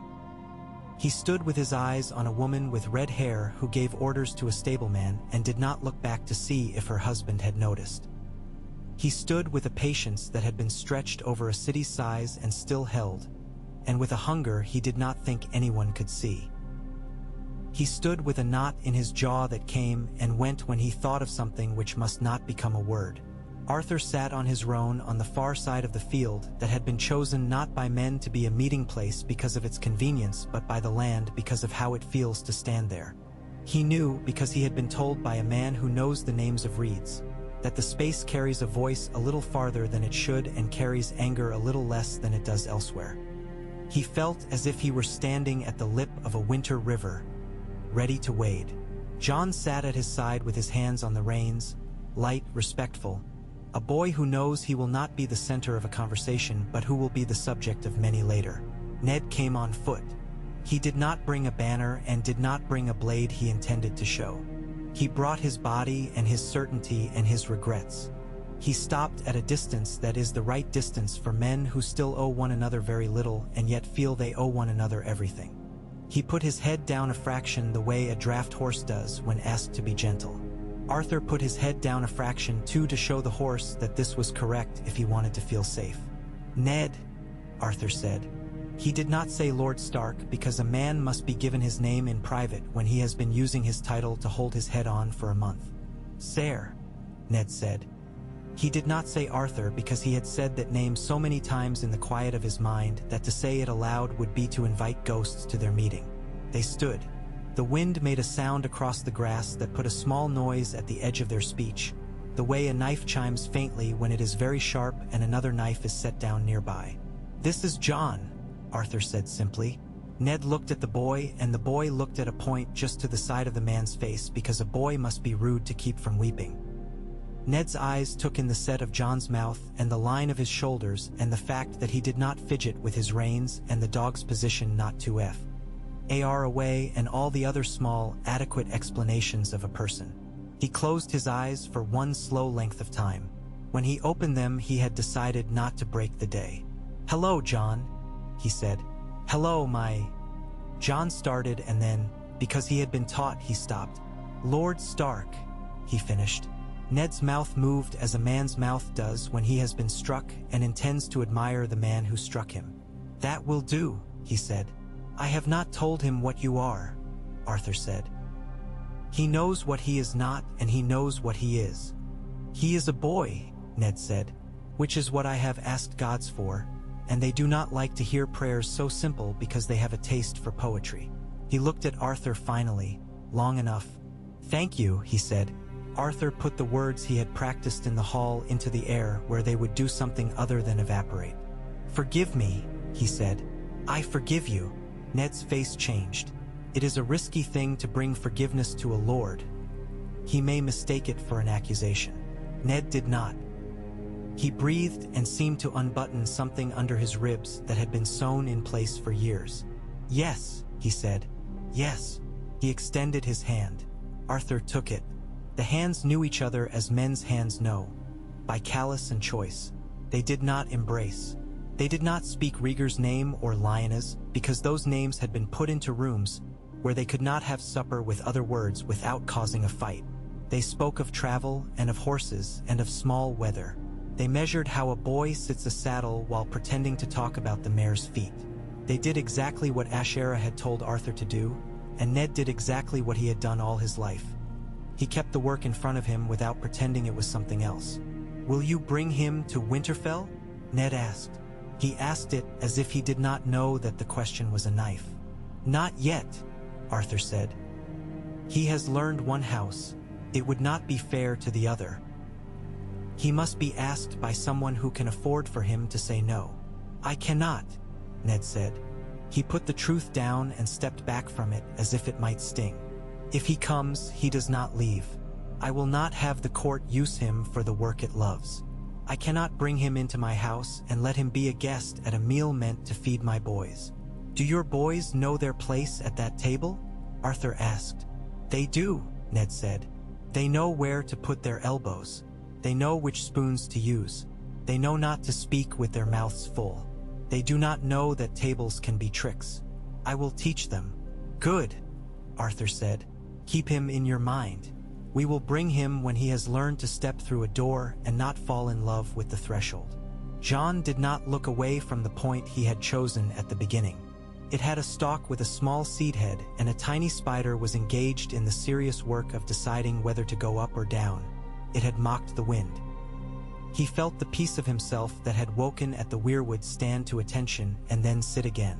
He heard his name spoken where two men were not afraid to say it. He did not speak. He held the sound like a coal taken from a good fire. A boy ran across the opposite field, tripping twice and not learning from it because his legs were busy being joyful. A girl walked after him with a small knife on her belt and the stride of someone who will fight a man if he says her stride is a problem. A woman in red hair turned her head, and because the wind was in the right mood, the light caught the line of her cheek and put it in John's mouth without asking. He swallowed. It did not lodge there. It went where it needed to, under the breastbone, to be used another day as salt. Arthur and Ned said the things men say when what they mean is we will live long enough to make more mistakes and we will forgive each other again, or we will die in a fight we did not choose. They meant it. They turned their horses and their bodies and their minds away from one another with effort and with relief. John allowed himself one look at the woman and the boy and the girl, and one look at the man whose hair had fine threads of the same winter in it that the boy had smelt in his sleep. He did not wave or call, because a boy who is to be a man must be able to survive his own longing without making a gesture in public. They rode. The land under them felt different because of what had been done on it. The wind seemed to say what the sea always said and the marsh had said in its own voice. The world is larger than the last thing you felt. John breathed and counted without numbers, then stopped counting and let the counting count itself. The return took the length it takes. Men nodded at them without being asked to. Fishermen on a river that does not like to admit it has a current made remarks about the dog which were true and therefore kind. Pebble did not bite anyone who did not deserve it, and only some who did. The practiced swords waited in the yard with their skins re-oiled and their promise of small bruises. The hall waited with its pale shadow. The sword lay. Ashera met them at the gate and saw the piece taken out of Arthur's face and the piece put into Jon's. She put her hands together as if about to clap and then did not. She admitted the room that would be filled by other things if she made her noise. "Well then," she said, and gave the sea a look that made it seem less theatrical. They did not need to speak. They set about the business that had become their liturgy. Walk the yard, check the stables, touch the stone in the hall, show the dog the pack saddle so that he could sniff it and bark or approve. Edric ran around the corner with a statement about how he had been very good and had not misbehaved so that the gods would be obliged to bring his friend home. Jon told him the gods do not care about bargains, and Edric told him to stop speaking like a grown man, and they sat and checked one another's knuckles for new scars. In the night, Arthur rose and went to the hall and put his hands out as if to catch a little of the line on the floor to take back to bed with him. He did not take the sword down. He had not done so since he had left it there. He would do so one day when it was time. He did not know if the time would be to protect a boy or to make a promise in metal to a man. He was content not to know. He had learned to trust the room to tell him. Snow fell in the north. The river ran on in the neck. In a city, men who wear cleanliness like a second skin spoke in rooms that had learned to stain themselves with words. In a far place, a girl ate fish and learned the weight of a new language and thought how one day men would not know what to make of her. In a nearer place, a man with hair like a raven wing told a joke and killed a man with kindness. In a house on the Torrentine, a boy sat where the shadow ran and counted and forgot and counted. And a man who had wanted to be a sword learned to be a house. And neither of them knew when the door would open and what would come in. And neither left the door unlocked, and neither locked it, and this was as it should be.